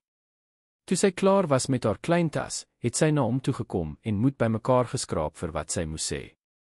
Kan ek Sophia sien voordat ek gaan? Om totsiens te sê. Die pyn in sy oë was tasbaar. Natuurlik. In die meisie se kamer het Sophia onverskillig met 'n pop gespeel, onbewus van die drama wat in die huis ontvou het. Toe sy Louisa met die tas sien, het haar uitdrukking in pure paniek verander. Lou, gaan jy reis? Louisa het langs haar op die bed gesit en haar klein handjies tussen hare geneem. Ek moet vir 'n paar dae huis toe gaan, my skat. My ma voel nie baie goed nie en het my nodig. Maar jy kom gou terug in. Sophia se oë het om veiligheid gesmeek. Sodra ek kan, het Louisa geantwoord, haar hart gebreek deur die gedeeltelike leuen. Belofte. Met 'n pinkie sweer. Louisa het die knop in haar keel gesluk. Ek beloof ek sal altyd hier vir jou wees, op een of ander manier. Dit was nie presies die belofte wat Sophia wou hê nie, maar dit was die beste wat sy kon bied. Sy het die meisie styf omhels, haar reuk van kindershampoo ingeasem en die gevoel in haar geheue vasgelê. Ek is lief vir jou, Lou, het Sophia teen haar skouer gefluister. Ek is ook lief vir jou, kleintjie. Meer as wat jy jou kan voorstel. Toe hulle geskei het, het Rafal by die deur gestaan, sy oë het geblink met ongestorte trane. Die oomblik van afskeid het aangebreek en daarmee saam die einde van 'n droom wat nooit moes begin het nie. Die terugkeer na die klein woonstel in Alexandra was soos 'n abrupte ontwaking uit 'n droom. Die 3 beknopte kamers, die verslete meubels, die konstante geraas van die straat, alles het nog kleiner en meer verstikkend gelyk na weke in die Van der Merwe reis. Mevrou Geleste het haar dogter met verrassing en kommer ontvang. Louisa se ma het voortydig verouder na die kleindogter se dood. Op 63 jaar het sy 80 gelyk, met haar hare heeltemal wit en haar liggaam gebuig onder die gewig van 'n lewe van harde werk en hartmedisyne. Kind, wat het gebeur? Hoekom het jy nie gesê jy kom nie, het sy gevra en Louisa dopgehou terwyl sy haar min klere in die klein kas wat hulle gedeel het, geberre het. Ek het 'n bietjie tyd nodig gehad, maar Sophia is reeds beter en ek moes huis toe kom nie. Mevrou Geleste het haar dogter met daardie deurdringende blik bestudeer wat altyd verder as die woorde gelyk het. Het iets met die baas gebeur? Het hy jou disrespekteer? Louisa het 'n moesig geslaak. Nee, maar inteendeel. Dit was genoeg vir mevrou Geleste om te verstaan. Met 'n knik het die ou dame op die rand van die bed gaan sit en op die matras geklop sodat haar dogter by haar kon aansluit. Jy het op hom verlief geraak, het sy eenvoudig beweer. Dit was nie 'n vraag nie, maar Louisa het tog geknik en die trane gevoel wat sy die hele reis ingehou het, uiteindelik oorloop. En blykbaar het hy ook op jou verlief geraak, het mevrou Geleste voortgegaan en haar dogter omhels terwyl sy gesnik het. So, wat is die probleem? Wat is die probleem? Louisa het weggestap en die trane met die agterkant van haar hande afgevee. Maar, hy is Rafal van der Merwe. Eienaar van die helfte van Johannesburg, verskyn op die voorblad van Forbes, eet saam met politici en sakemanne. En ek is ek. En wat is fout met jou? Die verontwaardiging in mevrou Geleste se stem was opreg. My dogter, jy is opgevoed, intelligent, hardwerkend. Jy het meer karakter in jou pinkie as baie ryk mense daar buite. Die wêreld werk nie so nie, ma, het Luisa geantwoord en opgestaan om deur die venster na die nou straatjies van die township te kyk. Sy ma en suster het my geld aangebied om uit hul lewens te verdwyn. Asof ek 'n opportunis was. Mevrou Celeste het gesnyf. En wat het hy daaroor gesê? Hy was woedend vir hulle. Hy het my verdedig. Luisa het haar oë toegemaak en Rafal se uitdrukking, die intensiteit in sy stem, onthou. Hy het gesê hy het op my verlief geraak. En jy glo hom nie. Dit gaan nie oor glo nie, maar dit gaan oor realisties wees.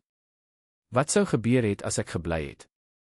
Ek sou altyd die oppasser wees wat die geluksoeker triek uitgehaal het, altyd met agterdog bekyk word, altyd my waarde moet bewys. Watter lewe sou dit wees? En belangriker, watter voorbeeld sou ek vir Sophia gee? Mevrou Celeste het vir 'n oomblik nagedink, haar knopperige vingers het haar dogter se hande gestreel. Jy is bang, het sy uiteindelik gesê. En ek verstaan. Na alles wat jy met Marcus deurgemaak het, na jy Beatrice verloor, het dit maak sin om bang te wees om in iets goeds te glo. Luisa het 'n knop in haar keel gevoel met die melding van haar dogter. Dit het niks met Beatrice te doen nie. Dit het alles daarmee te doen, my dogter. Jy het jou toegesluit nadat ons haar verloor het. Jy het jou pyn in 'n muur verander. En nou, wanneer iemand daardie muur kan klim, raak jy paniekbevange. Haar ma se woorde het Luisa soos 'n klap getref. Dit was waar. Sedert Beatrice se dood het sy haarself daaraan toegewy om vir ander te sorg, eers haar siek ma, toe die kinders van ander families vir wie sy gewerk het, en uiteindelik Sophia. Dit was makliker om op ander se behoeftes te fokus as om haar eie gebroke hart te konfronteer.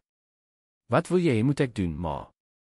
Gaan terug daarheen en leef 'n sprokie wat nie sal hou nie. Hoeveel maande dink jy sal dit neem voordat hy moeg word vir die nuwigheid en besef dat ons van verskillende wêrelde is? Mevrou Celeste het haar dogter se gesig tussen haar hande gehou en haar gedwing om haar aan te kyk. Luisa Santos, ek het nie 'n lafaard grootgemaak nie. Die meisie wat dokters, hospitale, rekeninge in die gesig gestaar het, wat 3 poste gewerk het terwyl sy 'n siek dogter bewaak het, daardie meisie vlug nie uit vrees vir wat ander sal dink nie. Haar ma se streng woorde het haar verras. Mevrou Celeste het selde met soveel fermheid gepraat. Ek sê nie vir jou om terug te hardloop in sy arms nie, het die ou dame voortgegaan. Ek sê vir jou om die waarheid 'n kans te gee, wat dit ook al mag wees. Daardie nag het Luisa sleg geslaap op die beknopte bank in die sitkamer. Haar selfoon het verskeie kere gebons met boodskappe van Rafal, wat sy nie die moed gehad het om te lees nie. Teen die oggend het sy 'n besluit geneem. Sy moes werk, besig bly, haarself en haar ma onderhou. Sy sou die sake van die hart vir later uitstel. Op Maandag het sy 2 families gebel vir wie sy voor die Van der Merwes gewerk het, en haarself as 'n dagwerker en oppasser aangebied. Teen die middel van die week het sy reeds 3 poste gekry, skoonmaker in 'n gimnasium in die oggend, oppasser vir 'n tweeling in die middag en kassier in 'n bakkery oor naweke. Die uitputtende roetine het haar te besig gehou om te dink, presies soos sy beplan het. Toe sy laat in die nag by die huis gekom het, was sy te uitgeput om enigiets anders as spierpyn en slaap te voel. Op Saterdag, terwyl sy tafels in die bakkery skoongemaak het, het 'n bekende gesig by die deur verskyn, Rosa, die Van der Merwes se huishoudster. Mevrou Luisa het die ouer vrou haar formeel gegroet, soos sy altyd gedoen het. Rosa, wat maak jy hier? Die huishoudster het rondgekyk, duidelik ongemaklik in daardie eenvoudige omgewing.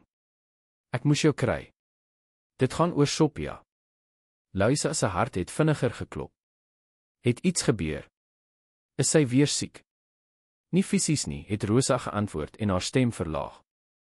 Maar sy eet nie reg nie, praat met niemand nie, huil heeltyd en vra vir jou. Skuldgevoelens het Luisa soos 'n vuis geslaan. 'n Week het verloop sedert haar vertrek, en sy het nie die moed gehad om Rafal te bel of sy boodskappe te beantwoord nie. Meneer Rafal is desperaat, het Rosa voortgegaan. Ek het hom nog nooit so gesien nie, nie eens toe mevrou Deborah weggegaan het nie. Luisa het na 'n leë tafel agter in die bakkery gewys. Sit asseblief. Ek kan 'n 10 minute pouse neem. Sy het die bestuurder in kennis gestel en by Rosa aangesluit, wat al hoe meer ongemaklik gelyk het. Hoe het jy my gevind, het Luisa gevra. Meneer Rafal het 'n ondersoeker gehuur, het Rosa openlik erken. Hy weet nie ek is hier nie. Hy dink jy het ruimte nodig, dat jy sal kom wanneer jy gereed is. Die idee dat Rafal na haar gesoek het, bekommerd oor haar, het 'n golf van warmte deur Luisa se liggaam gestuur. So, hoekom het jy gekom? Rusa het gesig. Omdat ek Sophia ken sedert sy gebore is. En omdat sy het gehuiwer, asof sy haar woorde versigtig gekies het. Omdat ek dink jy is die beste ding wat daardie familie in 'n lang tyd gebeur het. Die verklaring het Luisa verras. Rusa was altyd afstandelik, amper koud teenoor haar. Ek het altyd gedink jy hou nie van my nie, het sy erken. Minimale glimlag het op die huishoudster se gesig verskyn. Ek het nie. Ek het gedink jy sou soos die ander wees, dat jy 'n paar weke sou hou en dan sou opgee. Maar toe het jy Sophia weer laat glimlag, en ek het besef jy was anders. Rusa het deur die venster gekyk, asof sy iets in die verte gesien het. Ek het vir 2 dekades vir die van der Merwes gewerk. Ek het meneer Rafal sien groot word, trou, pa word. Ek het mevrou Deborah hulle sien verlaat. Sy het haar blik na Luisa gedraai. En ek het hom nog nooit na iemand gekyk soos hy na jou kyk nie. Luisa het 'n knop in haar keel gevoel. Rusa, dit is ingewikkeld hè. Nee, dit is nie, het die huishoudster met verrassende fermheid onderbreek. Die ingewikkelde ding is om 'n gebroke familie te sien wanneer daar 'n kans opgeluk is. Op daardie oomblik het die bakkerydeur weer oopgegaan, en Luisa het gevoel hoe die wêreld stil staan. Rafal van der Merwe het by die ingang gestaan, geklee in jaans en 'n eenvoudige hemp, so anders as die dierpakke wat hy gewoonlik gedra het. Aan sy sy en sy hand stewig vasgehou, was Sophia. Hul blikke het die omgewing deurgesoek totdat hulle Luisa gevind het. Die meisie se gesig het onmiddellik verlig. Luis het Sophia geskree en haar pa se hand losgelaat en na haar toe gehardloop. Luisa het skaars tyd gehad om op te staan voordat die meisie haarself in haar arms gegooi het en aan haar vasgehou het asof sy bang was dat sy weer kon verdwyn. Jy het verdwyn. Hoekom het jy verdwyn? Sophia het gehuil, haar gesig teen Luisa se voorskoot gedruk. Ek moes vir my ma sorg, onthou jy? Ek het verduidelik. Het Luisa probeer, haar stem het gebreek. Jy het beloof jy sou terugkom, het Sophia haar beskuldig en weggestap om haar met oë vol trane aan te kyk. Met 'n pinkie sweer. Luisa het gevoel hoe haar eie gesig nat word. Hoe kon sy dit aan daardie kind doen wat reeds 1 keer verlating ervaar het? Rafal het stadig nader gekom, sy oë het nooit die van Luisa verlaat nie. Hy was maarder met diep donker kringe onder sy oë, sy stoppels, 'n verslete weergawe van die altyd onberispelike sakeman. Jammer dat ek so opdaag, het hy gesê, sy stem is. Rusa het haar selfoon by die huis gelos, en Sophia het jou adres op die skerm gesien. Sy het aangedring.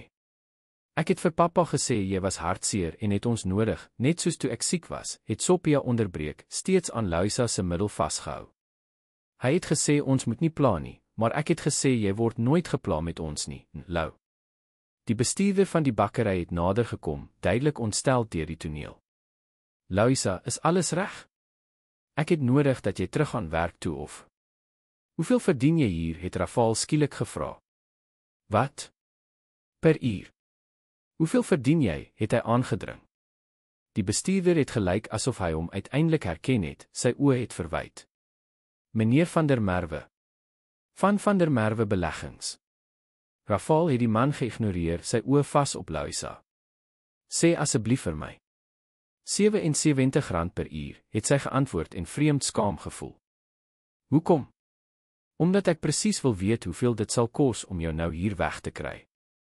Hy het na die bestuurder gedraai. Ek sal dubbel haar skof betaal. Kontant. Rafal het Luisa geprotesteer. Jy kan nie net hê. Ek kan en ek sal, het hy onderbreek, 'n vurige vasberadenheid in sy blik. Kan ons privaat praat? Asseblief. Die versoek, anders as die vorige bevel, het Luisa laat huiwer. Rusa het opgestaan en haar hand na Sophia uitgesteek. Kom, kleintjie. Ons gaan daardie kaasbroodjies koop terwyl jou pa en Lou gesels. Teesinnig het Sophia Luisa losgelaat en Rusa na die toonbank gevolg, en elke paar tree teruggekyk, asof sy bang was dat Luisa weer kon verdwyn. Toe hulle alleen aan die tafel was, het Rafal gaan sit en sy hande oor sy moe gesig gevryf. 'N week, het hy gesê. 7 dae, en dit het 7 jaar gelyk. Rafal.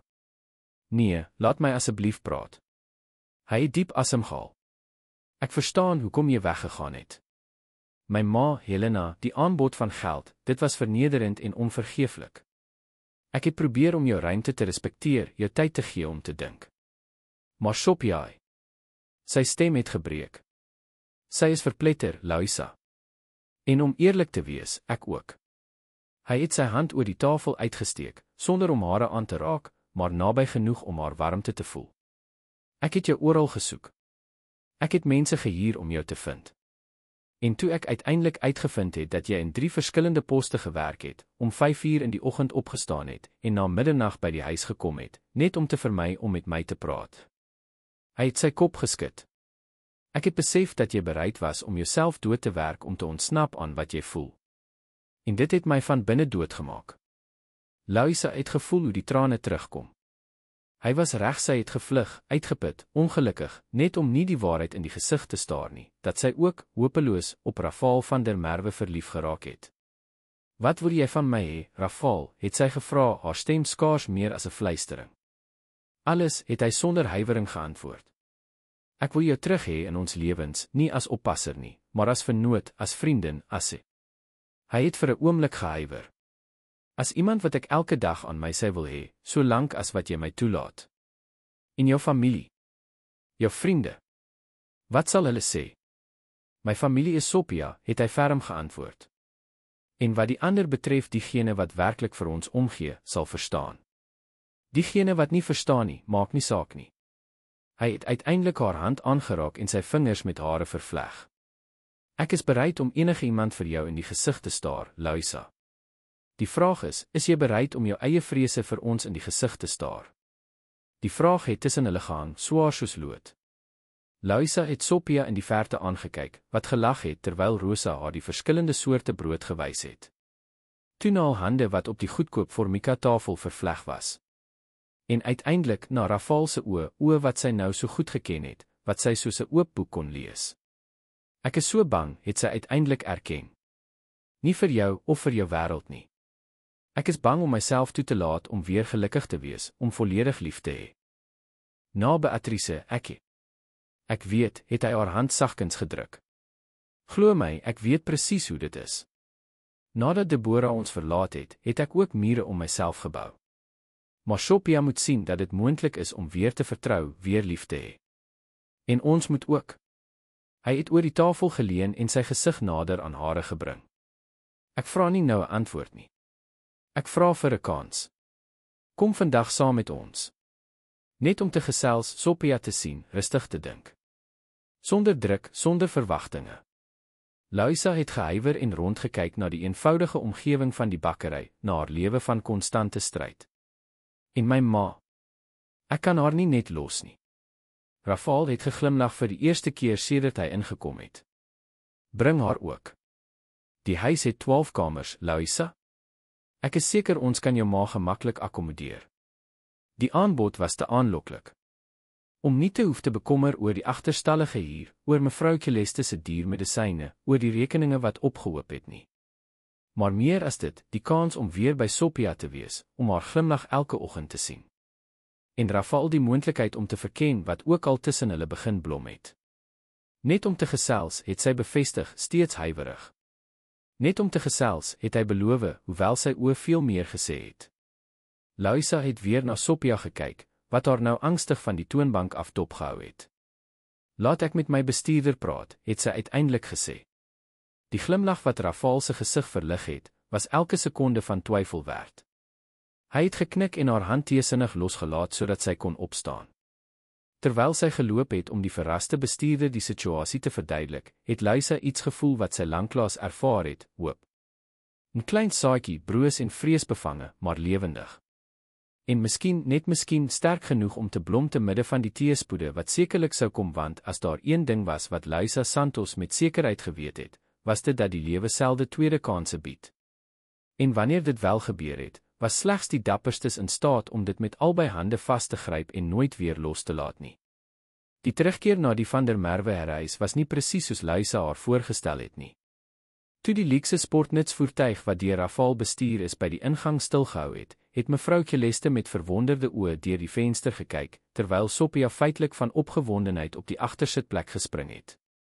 Die meisie het Luisa se hand nie losgelaat sedert hulle die bakkery verlaat het nie. "Woon jy hier?" het mevrou Celeste vir haar dogter gefluister en sinnieagtig haar grys hare reggetrek. Luisa het vinnig by die huis ingegaan sodat haar ma 'n paar besittings en medisyne kon kry. "Ek het hier gewerk, ma," het Luisa reggestel en ewe ongemaklik gevoel nou dat sy nie as 'n werknemer teruggekeer het nie, maar as wat presies. Gas. 'n Familievriend. Die onduidelikheid het haar angstig gemaak. Rafal het daarop aangedring om mevrou Celeste te help om uit die motor te klim en haar met 'n vriendelikheid behandel wat Luisa 'n golf van dankbaarheid laat voel het. Sophia het op haar beurt die rol van gasvrou met erns aangeneem. "Ouma Celeste, ek gaan jou alles wys. Ons het 'n swembad en 'n reuse tuin en my versameling eenhorings en Lou se kamer wat nou naby myne sal wees." Die familiariteit waarmee Sophia haar ma ouma genoem het Luisa 'n betekenisvolle blik met Rafal laat uitruil. Hy het net geglimlag, daardie diskrete glimlag wat sy nou so goed geken het. "Sophia, laat mevrou Celeste 'n bietjie asemhaal," het Rafal vriendelik ingegryp. Rosa het die blou kamer vir haar voorberei met uitsig oor die tuin. "Hoekom help jy haar nie om haarself tuis te maak terwyl ek met Luisa praat nie?" Sophia het plegtig geknik en haar taak met die erns van 'n klein voog aangeneem. Sy het mevrou Celeste se hand geneem en haar na binne begin trek, onophoudelik gesels oor die wonders van die huis. Toe hulle alleen by die ingang was, het 'n ongemaklike stilte tussen Luisa en Rafal neergedaal. Daar was soveel om te sê en terselfdertyd het woorde onvoldoende gelyk. "Wil jy die tuin sien?" het hy uiteindelik voorgestel. "Die dahlias wat jy saam met Sophia geplant het, blom." Luisa het geknik, dankbaar vir die voorstel wat die moeilike gesprek wat hulle moes hê, tydelik uitgestel het. Hulle het sy aan sy langs die klipgepaaide paadjies van die reuse tuin gestap en 'n veilige afstand van mekaar gehou, asof hulle bang was dat 'n toevallige aanraking die brose balans tussen hulle kon verbreek. Die rooi en oranje dahlias het 'n weelderige blombedding naby die tuinhuis gevorm. Sophia en Luisa het dit 3 maande gelede geplant, as deel van 'n skoolprojek oor lewensiklusse. Om die kragtige blomme nou te sien, het 'n vreemde gevoel van kontinuïteit gebring. Sy het hulle elke dag nat gemaak, het Rafal opgemerk en Luisa dopgehou terwyl sy die blomme bewonder het. Sy het gesê jy sal trots wees as jy terugkom. Luisa het 'n knop in haar keel gevoel. Sy het nooit getwyfel dat ek sou terugkom nie. Nooit, het hy bevestig. Ek het oomblikke van twyfel gehad, maar sy het 'n onwrikbare vertroue in jou. Hulle het in die tuinhuis gesit, beskerm teen die middagson. Daarvandaan kon hulle die agterkant van die herehuis sien, die groot vensters wat die blou Johannesburgse lig weerspieël het, 'n seldsame dag sonder besoedeling. Rafal, ons moet definieer wat dit is, het Luisa begin en moed by mekaar geskraap. Ek kan nie teruggaan na wat dit voorheen was nie, waar ek soms as 'n werknemer, soms as iets meer behandel word nie. Dit was nooit my bedoeling om jou te verwar nie, het hy geantwoord en haar direk aangekyk. Maar ek verstaan hoekom jy so gevoel het. Ek was self verward oor wat tussen ons gebeur het. En nou? Is jy nog steeds verward? Rafal het geglimlag, daardie seldsame en opregte glimlag wat sy min keer gesien het. Nou? Nee, ek is glad nie verward nie. Ek is verlief op jou, Luisa Santos. Heeltemal onherroepelik verlief. Die woorde met soveel eenvoud en oortuiging gesê, het Luisa se hart laat vinniger klop. Rafal, ek. Jy hoef nou niks te sê nie, het hy haar sagkens onderbreek. Ek weet jy het tyd nodig, dat jy regmatige bekommernisse het. Ek wil net hê jy moet weet dat ek bereid is om te wag, om elke dag te bewys dat wat ek voel werklik is. Hy het gehuiwer en toe voortgegaan. Ek wil iets voorstel. Bly hier, jy en jou ma, so lank as wat jy nodig het om jou besluit te neem. Sonder druk, sonder verwagtinge. Sophia sal gelukkig wees, jou ma sal gemak en die mediese sorg kry wat sy nodig het, en ons sal tyd hê om uit te vind of dit wat ons voel sterk genoeg is om die buitewêreld te trotseer. Die voorstel was aanloklik, amper te perfek om waar te wees. Maar Luisa het geweet dat die lewe selde maklike oplossings gebied het. Wat as dit nie werk nie? Wat as ons ontdek dat ons onverenigbaar is? Sophia sou die meeste benadeel word.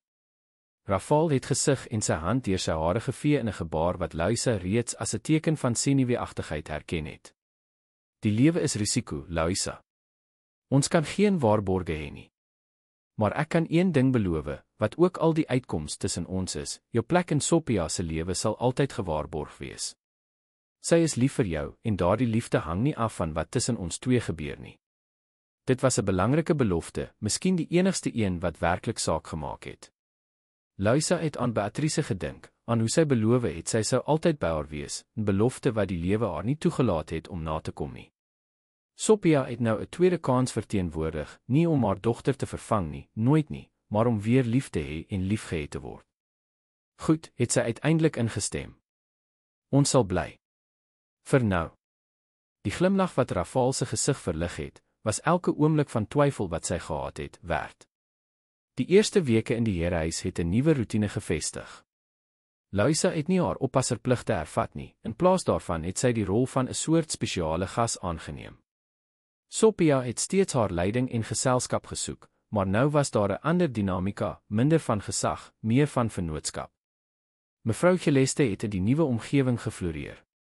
Rafal het daarop aangedring om haar na 'n bekende kardioloog te neem, wat haar medikasie aangepas het en 'n meer geskikte behandeling vir haar toestand voorgestel het.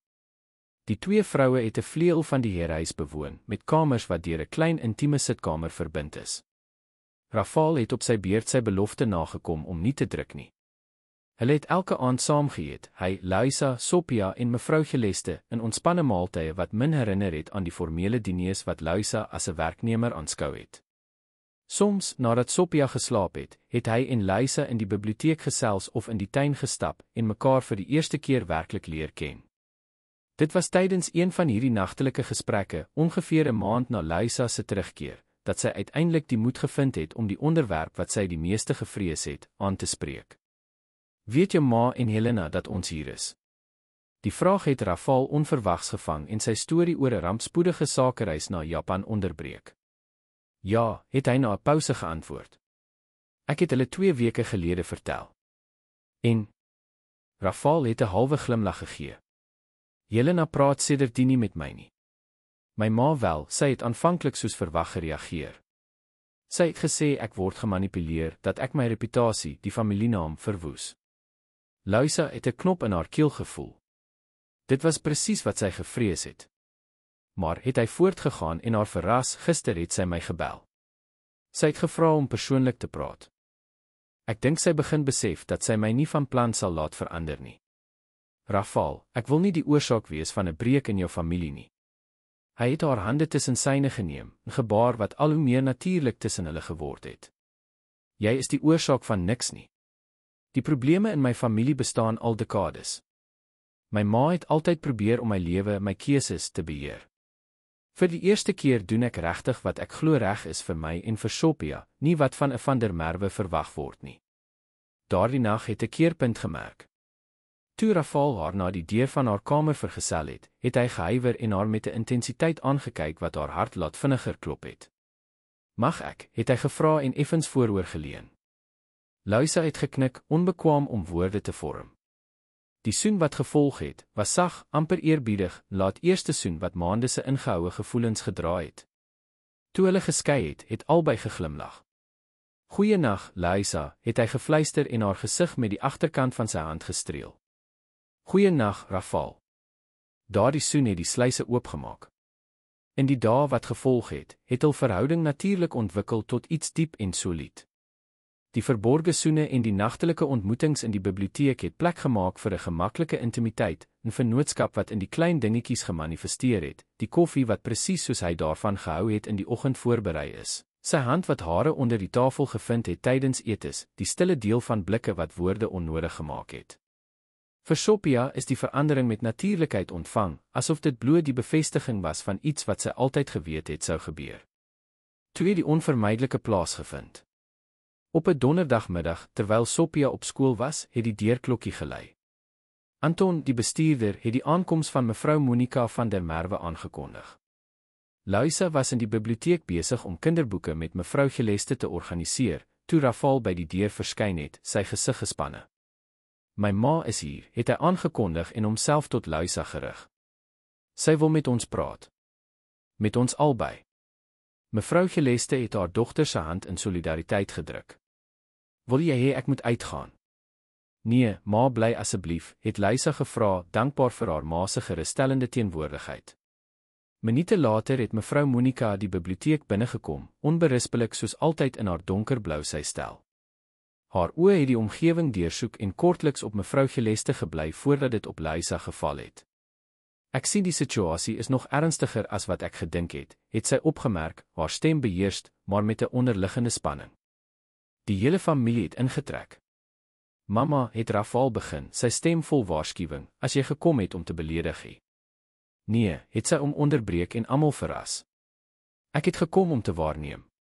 Te verstaan. Daar was 'n oomblik van ongemaklike stilte, gebreek deur mevrou Geleste, wat met haar eenvoudige waardigheid opgestaan het. Mevrou van der Merwe, ek is Celeste Santos, Luisa se ma, dit is 'n plesier om u uiteindelik te ontmoet. Mevrou Monica het vir 'n oomblik onkant gelyk deur die direkte benadering. Net so het sy outomaties geantwoord. My dogter het my vertel van u ongemak met die situasie. As 'n ma verstaan ek u besorgdheid oor die seun se welstand. Dit is wat ons almal uiteindelik wil hê. Die eenvoudige, maar diepgaande verklaring het gelyk asof dit iets in mevrou Monica getref het. Sy het lank na mevrou Geleste gekyk, asof sy iets onverwags gesien het.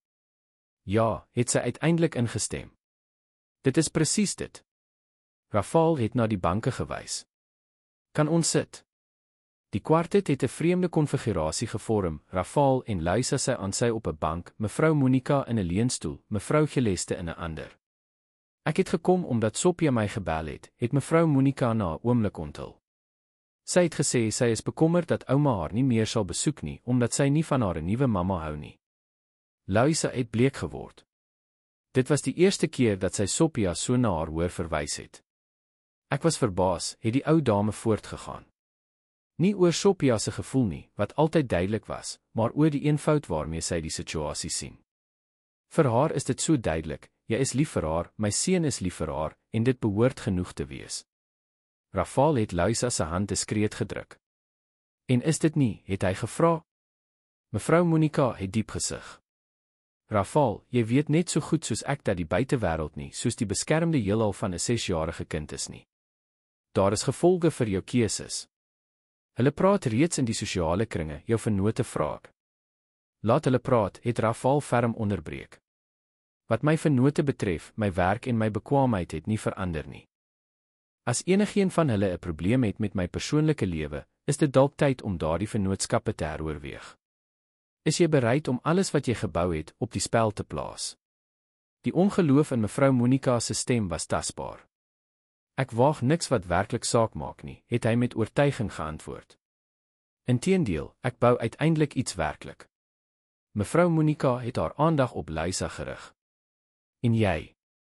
Is jy bewus van die wêreld waarin jy intree? Van die verwagtinge, die oordeele? Van die opofferings wat jy sal moet maak? Dit was die vraag wat Luisa gevrees het, maar sy het geweet sy moes dit in die gesig staar. Mevrou van der Merwe, ek het my 3-jarige dogter aan 'n wrede siekte verloor. Ek het 9 maande lank gesien hoe sy ly, onbekwaam om enigiets anders te doen as om haar hand vas te hou. Daarna, glo my, ander se menings lyk onbeduidend. Die openbaring oor Beatrice het mevrou Monica duidelik verras, wat nie die skok op haar gesig kon wegsteek nie. Ek het nie geweet nie. Min mense weet, het Luisa sagkens geantwoord. Dit is nie iets wat ek maklik deel nie. Maar ek wil hê u moet verstaan, ek is nie by u seun vir geld, sosiale posisie of enige materiële ding nie. Ek is by hom omdat ek, onverwags, iemand gevind het wat my laat glo dat die lewe weer mooi kan wees. Die stilte wat gevolg het, was dig, amper tasbaar. Mevrou Geleste het diskreet 'n traan afgevee, terwyl Rafal Luisa se hand styf gedruk het, asof hy 'n deel van haar pyn wou absorbeer. Ek verstaan, het mevrou Monica uiteindelik gesê, haar stem was sagter. Sy het na Rafal gekyk. Jou pa sou beter verstaan het as ek.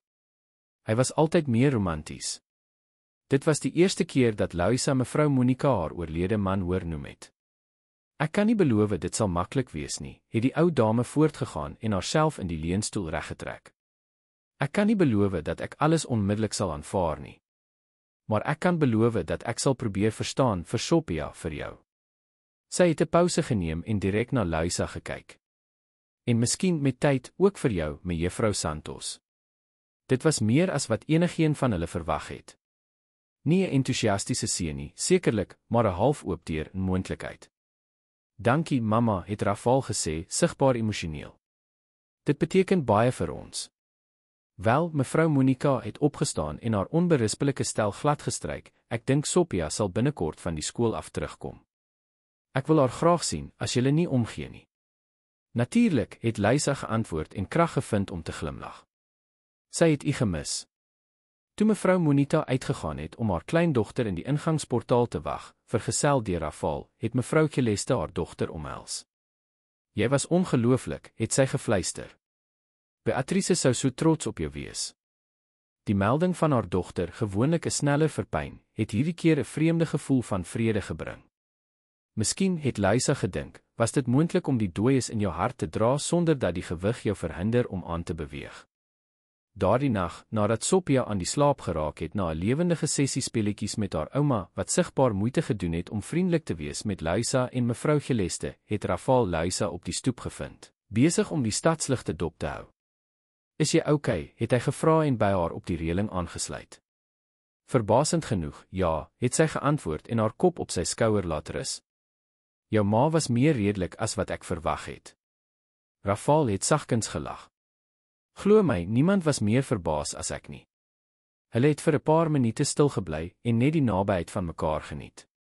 Vandag toe sy Sophia noem wat na jou verwys as 'n nuwe mamma, het hy gehuiwer. Hoe het jy gevoel?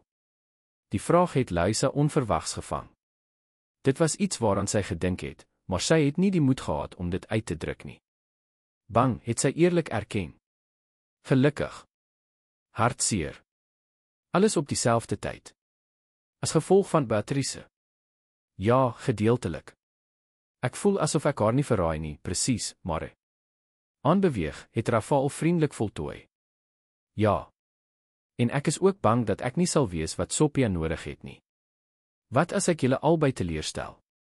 Rafal het omgedraai om haar aan te kyk en haar gesig tussen sy hande vasgehou. Onmoontlik, het hy met oortuiging verklaar. Jy is reeds presies wat ons nodig het. Die enigste vraag wat oorbly is ons wat jy nodig het.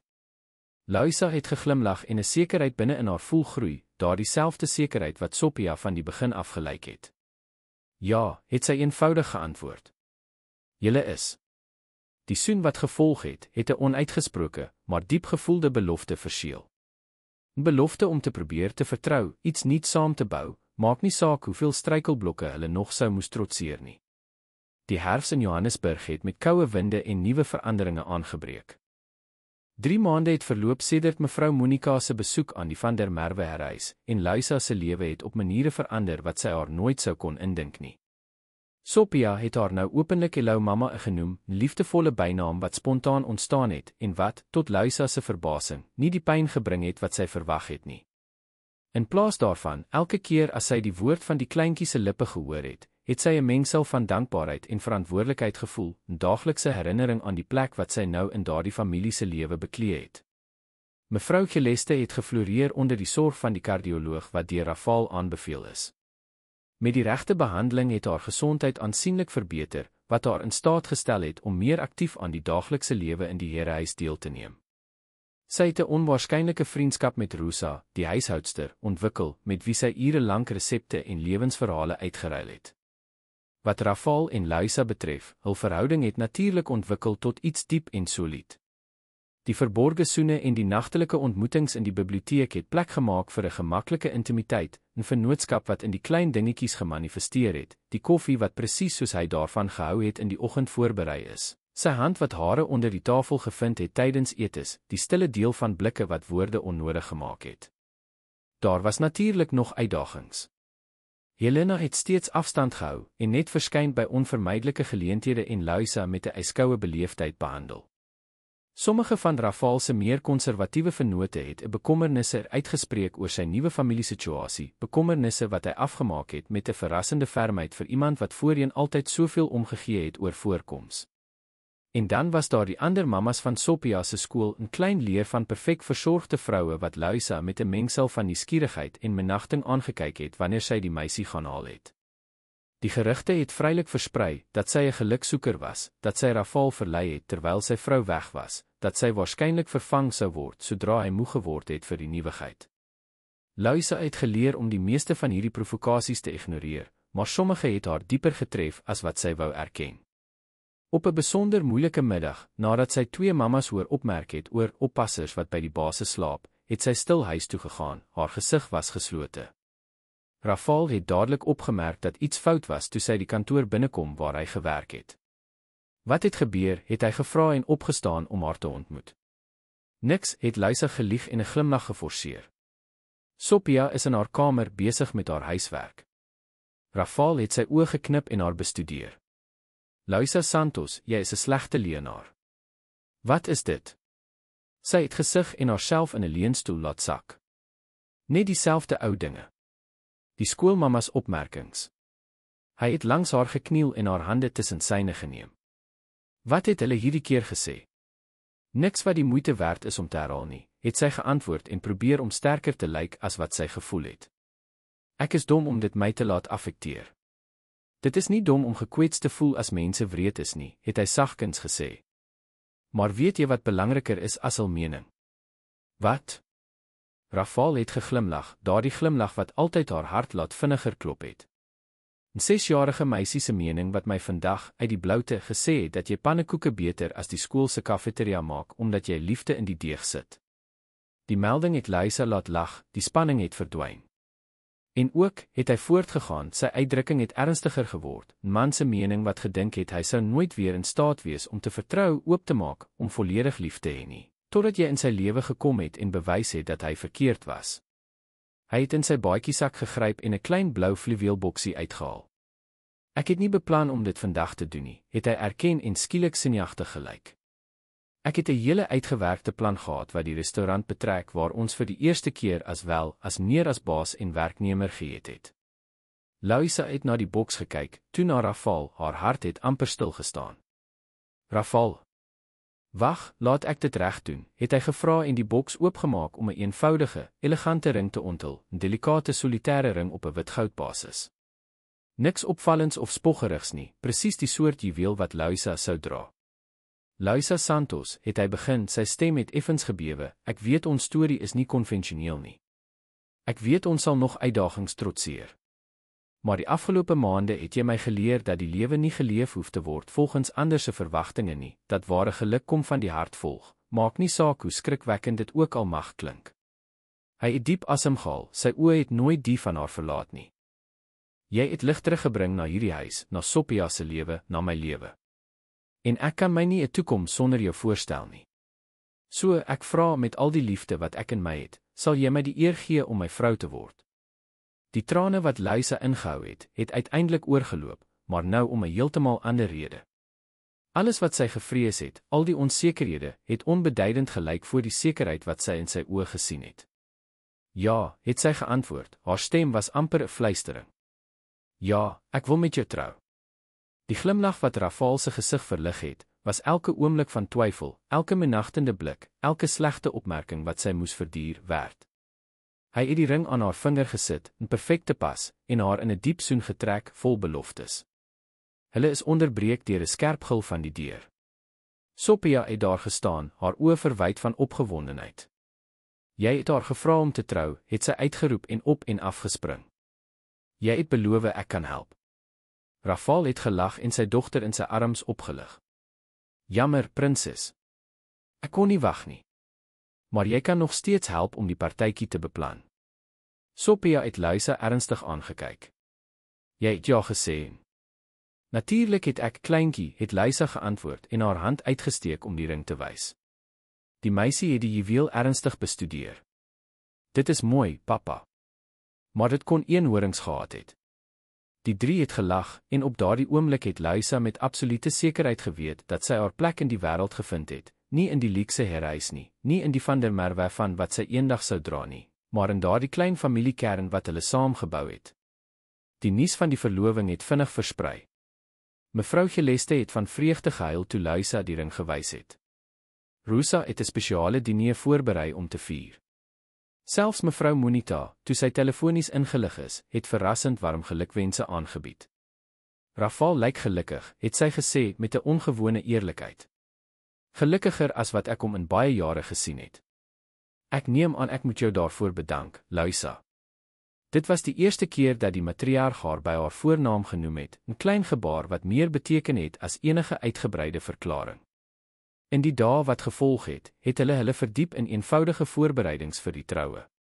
Albei wou 'n intieme seremonie hê, net met die naaste mense. Hulle het besluit op 'n viering op die strand van Hermanus, waar Rafal 'n huis gehad het wat selde gebruik is. Geen kerk nie, het mevrou Leste verbaas gevra. Ek dink ek het reeds my deel van formaliteite vir 'n leeftyd gehad, maar, het Luisa geantwoord en geglimlag. Ons wil iets eenvoudig hê, met ons voete in die sand en die see as getuie. Maar terwyl die voorbereidings gevorder het iets onverwags gebeur. Tydens 'n ontbyt, terwyl hulle troudetails bespreek het Rafal gemaklik genoem. Ek het gedink wat as ons 'n deel van die geld wat ons sal spaar met 'n eenvoudige seremonie gebruik vir iets betekenisvols. Iets ter ere van Beatrice. Luisa het gevries, die koffiebeker het in die lug gehang. Dit was die eerste keer dat hy so iets voorgestel het. Soos wat, het sy gevra, haar stem het gehuiwer. Rafal het vir 'n oomblik onseker gelyk, uit vrees dat hy 'n te sensitiewe onderwerp aangeraak het. Maar Luisa se uitdrukking het nie pyn getoon nie, net 'n opregte nuuskierigheid. Miskien 'n stigting, het hy voorgestel. Iets wat mammas help wat deurgemaak het wat jy deurgemaak het. Of kinders in behandeling. Jy het altyd gepraat oor jou droom om 'n gemeenskapskleuterskool te hê. Die idee het iets diep in Luisa geraak. Vir jare, sedert Beatrice se dood, het sy die gevoel gedra dat sy haar pyn in iets konstruktiefs moes omskep, iets wat haar dogter se nagedagtenis sou eer. Die Beatrice Instituut, het sy sagkens gesê en die woorde getoets. Rafal het geknik, sy oor het geblink van ingehoue emosie. Om enkelmaas met siek kinders te ondersteun, kleuterskole in hospitale aan te bied, beroepsopleiding vir kwesbare vroue. Om pyn in doel te omskep, het Luisa voltooi, stille trane het oor haar gesig geloop. In die weke voor die troue het die plan vir die Beatrice Instituut vorm aangeneem. Rafal het sy regs- en finansiële span gemobiliseer, Luisa het die programme en benaderings ontwerp. Saam met hulle hospitale behoeftige gemeenskappe besoek, met mammas gesels wat soortgelyke situasies as die wat Luisa jare gelede in die gesig gestaar het, ervaar het. Die projek het 'n soort terapie vir haar geword, 'n manier om Beatrice te eer terwyl sy 'n nuwe hoofstuk in haar lewe gebou het. En tot haar verrassing het Sophia diep betrokke geraak en gevra om te help met tekeninge vir die kinders en klere vir die kamers van die toekomstige hoofkwartier voorgestel. Ek sou van Bea gehou het die meisie eendag gesê en die bynaam gebruik wat sy geskep het vir Luisa se dogter wat sy nooit geken het nie. Ons sou susters gewees het. Die onskuldige vraag het Luisa se hart laat saamtrek, maar nie van pyn nie, van 'n vreemde en onverwagte dankbaarheid. Ja, kleintjie. Julle sou susters gewees het. Sy is nou in die hemel, maar sy is nog steeds jou dogter, net soos ek ook sal wees as jy met pappa trou. Sophia se eenvoudige wysheid het Luisa dikwels sprakeloos gelaat. Hoe kon daardie kind dinge verstaan wat baie volwassenes nooit sou begryp nie? Uiteindelik, op 'n sonnige Saterdagoggend, het Luisa haarself in 'n kamer van die strandhuis bevind en in die spieël gekyk. Sy het 'n eenvoudige wit linne rok gedra wat sagkens tot by haar enkels geval het, haar voete was kaal, haar hare los en slegs versier met 'n klein blommetjie. Geen sluier, geen hoë hakke, niks van die tradisies wat vir haar altyd kunsmatig gelyk het nie. Mevrou Leste het ingekom, haar oë was reeds vol trane. Jy is pragtig, my dogter. Dankie, ma. Luisa het geglimlag, verrassend kalm. Daar was geen senuweeagtigheid nie, net 'n rustige sekerheid. Jou pa sou trots gewees het mevrou Leste gesê en 'n lok van haar dogter se hare reggetrek. Om die sterk vrou te sien wat jy geword het, ten spyte van alles. Die melding van haar pa, wat hulle verlaat het toe Luisa 'n tiener was, het nie die ou bitterheid gebring nie. In plaas daarvan het Luisa slegs 'n vae nostalgie gevoel vir wat kon gewees het. Ek het jou, ma, dit was altyd genoeg. Sophia het ingehardloop, geklee in 'n ligblou rok wat sy self gekies het, met 'n mandjie blomblare in haar hand. Lou mamma, dit is tyd. Pappa wag reeds en hy lyk sinneagtig. Luisa het gelag en die meisie se hand geneem. Dan moet ons hom beter nie langer laat wag nie. Die 3 geslagte vroue het saam deur die huis gestap na die deur wat na die strand gelei het. In die verte kon Luisa die klein tuinhuisie sien wat op die sand opgestel is, versier met eenvoudige blomme en linte wat in die seewind gedans het. Slegs 20 mense was teenwoordig, familie, 'n paar naby vriende, selfs Helena, wat verrassend die uitnodiging aanvaar het. En daar was Rafal, wat met 'n senieagtige glimlag gewag het, geklee in ligte broek en 'n wit hemp wat by die kraag oop was, so anders as die onberispelike pakke wat hy daagliks gedra het. Daar was geen bruidsmars nie, net die geluid van die golwe en die sagte melodie van 'n gitaar wat deur 'n plaaslike musikant gespeel is.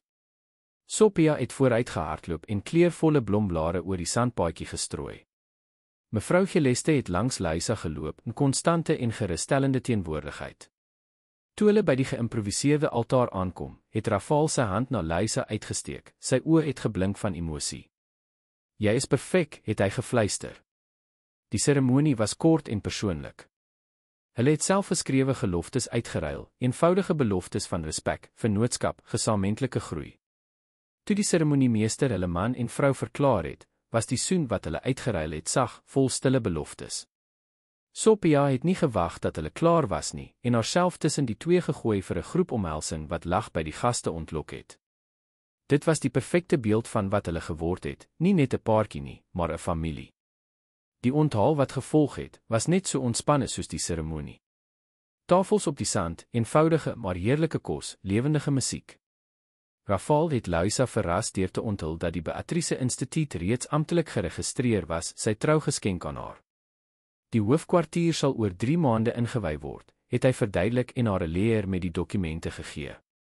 'n Gerestaureerde gebou in Alexandra, naby waar jy groot geword het. Luisa kon dit skaars glo. Haar droom om terug te gee aan die gemeenskap wat haar sien groot word het, om Beatrice se nagedagtenis op 'n tasbare manier te eer, was besig om te realiseer. "Dankie," het sy gefluister, sonder woorde om die diepte van haar dankbaarheid uit te druk. Namate die son op die horison gesak het en die lig met oranje en pink skakerings geverf het, het die gaste begin versprei. Sophia het in mevrou Celeste se arms aan die slaap geraak, uitgeput na 'n dag van vieringe. Rafal en Luisa het langs die strand geloop, kaalvoet, die golwe het hul voete gespoel. Hulle het 'n entjie van die partytjie afgestop en na die oneindige see gekyk. Gelukkig, het hy gevra en haar om die middel omhels. "Meer as wat ek ooit weer moontlik gedink het sy met opregtheid geantwoord. Hy het haar sagkens gesoen en toe sy voorkop teen hare geleun. "Dit is net die begin, weet jy. Ons het 'n hele lewe voorlê." Luisa het geglimlag en gedink aan die jare wat sou kom, die uitdagings wat hulle sekerlik sou trotseer, die vreugdes wat hulle sou deel, die familie wat hulle sou aanhou bou. Die hele lewe, het sy herhaal, en die woorde geproe wat sy eendag gedink het sy nooit weer met hoop sou uitspreek nie. "Ek is gereed." 'N jaar later, in 'n stil park aan die buitewyke van Johannesburg, het Luisa op 'n kombers op die gras gesit en Rafal en Sophia dopgehou terwyl hulle 'n paar meter verder frisbee gespeel het. Sophia se gelag het deur die middaglig weergalm gemeng met die sang van die voëls. Die Beatrice Instituut het op volle toere gewerk en meer as 200 ma's in sy eerste jaar van bedryf gehelp. Luisa het haar tyd verdeel tussen die administrasie van die instituut, die gesinslewe en die klasse wat sy by 'n gemeenskapskollege begin gee het, om nog 'n ou droom van kinderopvoeding te verwesenlik. Mevrou Celeste het by haar op die kombers aangesluit en 'n mandjie met vars vrugte gebring. "Waaraan dink jy?" het die ou dame gevra en die dogter se bepeinsende blik opgemerk. "Aan reise," het Luisa geantwoord en geglimlag. "Aan hoe die lewe ons langs weë lei wat ons nooit kon dink nie." Soms moeilike weë, het mevrou Celeste opgemerk en haar blik na Sophia en Rafal gevolg. "Ja," het Luisa ingestem. "Maar wat kan lei tot wonderlike plekke, as ons die moed het om aan te hou stap?" Sophia het na haar toe gehardloop, haar wange was rooi van opgewondenheid. "Lim mamma, het jy gesien hoe lank die frisbee in die lug gebly het? Dit was my rekord." "Ja, my skat. Jy word baie goed daarmee." Rafal het by hulle aangesluit en langs Luisa gaan sit en haar saggies op die slaap gesoen. "Waaroor het julle so ernstig gepraat?" het hy gevra. "Oor reise," het Luisa geantwoord en haar vingers met syne vervleg. "En bestemmings." Hy het geglimlag, daardie glimlag wat haar hart nog steeds laat vinniger klop het. "Ek hou daarvan om te dink dat ons bestemming altyd was om mekaar te ontmoet op een of ander manier. Selfs al was ek net die oppasser en jy die besige baas." Selfs dan het hy bevestig. Sommige konneksies is bo omstandighede, dink jy nie? Sophia, altyd oplettend vir die volwassenes se gesprekke, het onderbreek, soos die storie wat jy my gister vertel het, Lou mamma. Oor die rooi draad van die noodlot. Louisa het geglimlag, verbaas dat die meisie dit onthou het.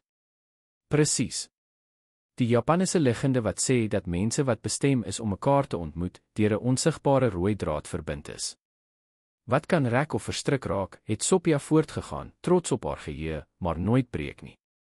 Die vier het daar gebly op daardie perfekte Sondagmiddag, 'n onwaarskynlike familie wat nie deur bloed of sosiale konvensies gevorm is nie, maar deur dapper keuses en opregte liefde. 'n Familie wat bewys het dat soms die sterkste bande die is wat ons kies om te skep, dat die mooiste stories die is wat ons skryf buite die verwagtinge van ander.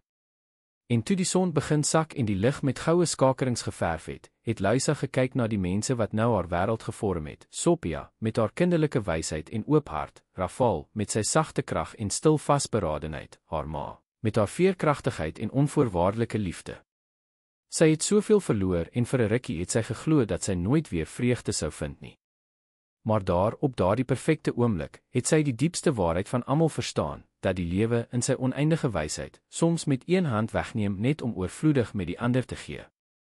En dat ware moet nie daarin lê om pyn te vermy nie, maar om die hart oop te hou ten spyte daarvan, gereed om skoonheid te herken wanneer dit verskyn, selfs op die mees onverwagte plekke, selfs deur die oë van 'n 6-jarige kind wat met haar onskuld volwassenes geleer het om verder as voorkoms te sien en weer in die transformerende krag van ware liefde te glo.